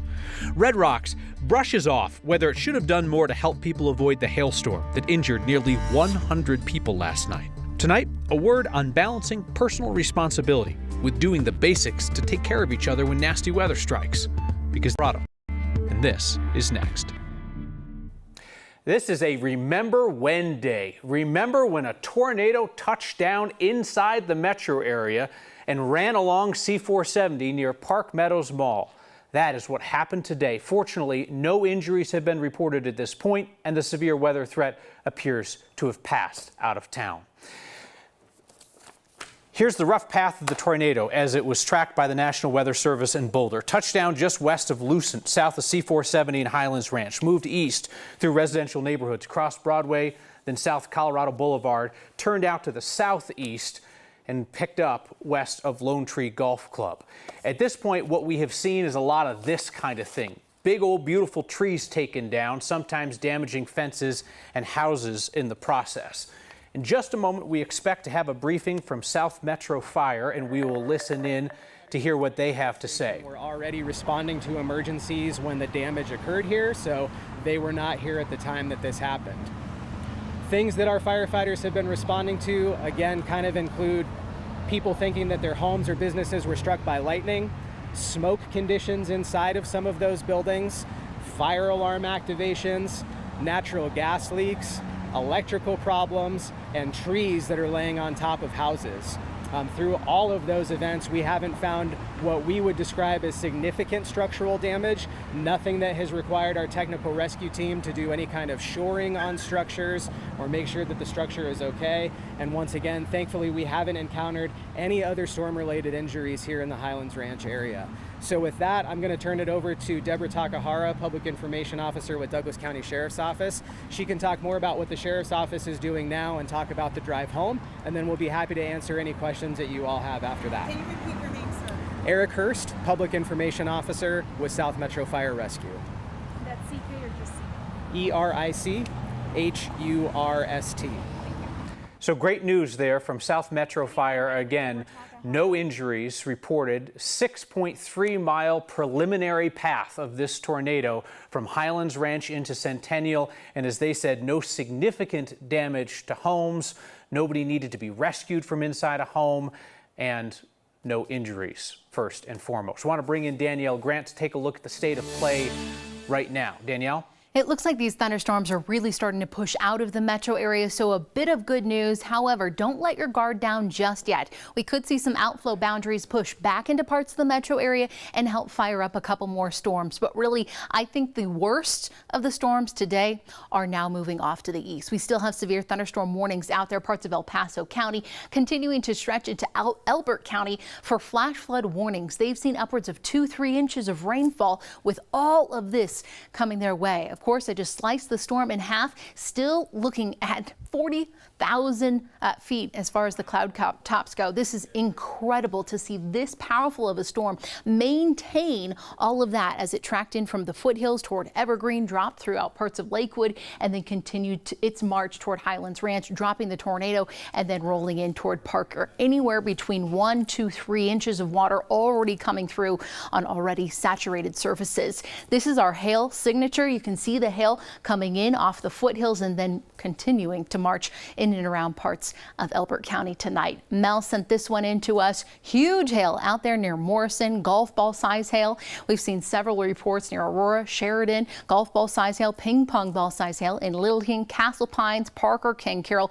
Everyone dealing with kind of the worst of it. Look at these dew points in the 50s and 60s still for much of eastern Colorado. That's just indicating we have so much moisture in the atmosphere. So still, Kyle, these storms are going to be primed. The atmosphere is right, or we could see one or two more roll in later this evening. But again, I anticipate the worst now over. We'll go over the timing. I'll show you the weekend forecast in just a few. All right, Danielle, appreciate it. 2 days in a row, they've nailed the when and where of this thing. So today we learned, checking out the path of this storm, that there's a place in Highlands Ranch called Cougar Run Park. Chris Bianchi's out there. No cougars encountered, I assume, but lots of trees that kind of look like they were felled by Paul Bunyan's axe. It's wild, Chris, just one after another after another. Exactly, Kyle. I certainly hope there are no cougars out here. But yes, there are several trees that are down right behind me. And I'll also say this too, Kyle. This is just the kind of beginning of what we've seen in this neighborhood on the east side of Highlands Ranch, where you head up the road that you can kind of see on the fringes on the left of your screen there. You head up that road a little bit, and there are trees just covering the roads out that way. It has certainly been a rough, long afternoon for a lot of the residents out this way, but we're starting to see the beginnings of the cleanup process beginning out that way. Neighbors helping neighbors, those kinds of things that we like to see. Now, if you allow me here, a little bit of meteorological geekiness. What we're looking at here, when you see something like this is from what we term a supercell thunderstorm. Folks, what the kind of damage we're looking at here from a tornado in the Denver area, this is extremely rare. Now, a lot of you might say, I've seen a tornado back in maybe 1997, 1988. We've had tornadoes in Denver, but the kind of tornado that touched down and produced the kind of damage that you're looking at here is very unusual. This is basically a Texas or Louisiana or Alabama kind of tornado that we saw touch down here into the Denver metro area, something we just rarely see. Again, what we term a supercell thunderstorm. And the damage, well, you're looking at these 20, 25-foot trees that are down as a result of this. But again, the cleanup process is just beginning out here in the Cougar Run neighborhood. So far, at least no injuries. That's certainly the most important news, but again, quite a bit in the way of damage out this way. And Chris, we won't know for sure until they get in and they tally up the damage for insurance purposes. But you're thinking perhaps this is the biggest storm inside the metro area since the one about 5-6 years ago that took out the roof at Colorado Mills Mall and did all kinds of damage on the west side of town. Yeah, that certainly in terms of impact, this is going to end up being the biggest storm since that May 2017 storm. But in terms of a tornado, Kyle, I would say that what we saw here, I've been here for 13 years. I've never seen a supercell thunderstorm touch down in the Denver metro area, and I think it's going to be a long time before we see another one of these kinds of tornadoes touch down out this way again. Hopefully. Let's hope. Let's hope. Chris Bianchi reporting from Cougar Run Park in Highlands Ranch. Thank you, Chris. So this is back-to-back days of weather like this, and the State Office of Emergency Management is saying that the governor has now given preliminary approval to a disaster declaration that covers Lincoln, Elbert, El Paso, and Washington counties for the severe weather yesterday. Most notably, that included twin tornadoes that touched down south of Akron in Washington County. One person died in yesterday's storm out in rural Arapahoe County, where 3 cars were swept off the road by floodwaters south of Watkins. The Arapahoe County Sheriff says one of the cars was taken 400 yards off the road and it was unreachable immediately due to the high water. Rescuers used a drone to locate the car and they found somebody inside this morning.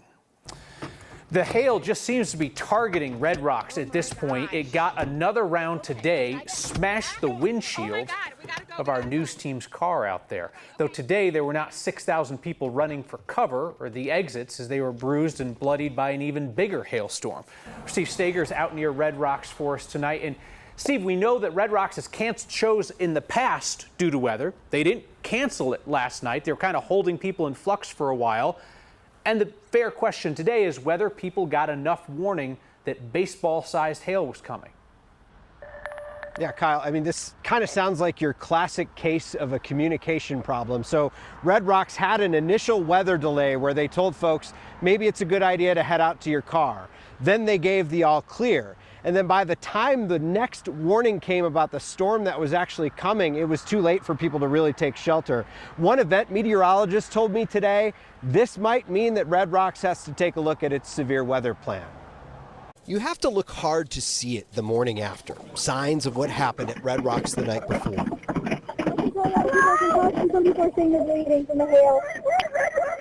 When chaos was the headliner. Hello? As calls flooded into Jeffco's 911 center, water and chunks of hail flooded the exits. You're hearing people crying and screaming, and you're getting pelted. Ashley Scott took cover under an umbrella. Everything was really loud. The thunder was echoing everywhere. And there was probably 40 to 50 of us huddled outside of the first aid room waiting to get in, and they wouldn't let us in at first They finally did. Kaya Olson is pretty sure she broke a finger. There's a lot of people in there with like bleeding heads. Both of them told us about an hour before they were told the show was in a weather delay. Then there was an all clear. Then moments later, another delay, followed by an urgent warning: seek shelter immediately. It's not unusual for us to go into a weather delay and then have the weather clear up and the show goes on. Brian Kitts speaks for Red Rocks. He says the venue has contracted forecasters, and Red Rocks communicated what the meteorologists told them when they told them. Nobody realized that the hail was going to be as intense or as big as it was. The storms last night and the severity of those storms were no surprise, right? These were storms that had been forecasted all day long. Kevin Claesel is an event meteorologist for the University of Oklahoma and the chair of the Weather Advisory Committee for a group that advocates for better safety practices at venues. And in this case, I think you really need a professional meteorologist on site to assess risk. Much like you would have law enforcement. He says events like this should be a wake-up call. These are events that people go to have a good time. We don't want to cancel them. We certainly don't, but we want to be the office of we're going to have it, but have it safely. And in this particular case, I think everything that could have gone wrong went wrong. So Red Rocks issued a statement on Twitter today that kind of went over like a lead balloon. They offered sincere best wishes to anyone who's affected by this. They said they would, quote, talk to Mother Nature about the weather events that have been happening here at Red Rocks. And as you can imagine, that did not go over well with the people who are in bandages and all bruised up today. But Brian Kitts told me there were a lot of people who actually enjoyed that response. And he said, quote, in the service business, there are a lot of people who aren't going to like anything that you say, Kyle. A lot of people did not like that. No, I think some people were maybe looking for them to talk to meteorologists as opposed to talking to Mother Nature. But, you know, I think Red Rocks is pretty sure that their brand is set no matter what, no matter how many people get bloodied by hail out there. So I don't know how concerned they are about the reaction to the response. Appreciate you tracking it down those today. Thanks, Steve. They're just not able to get to the place where they feel like their voice matches who they are. Part of pride is finding your voice, and for some Coloradans, it is literally just that.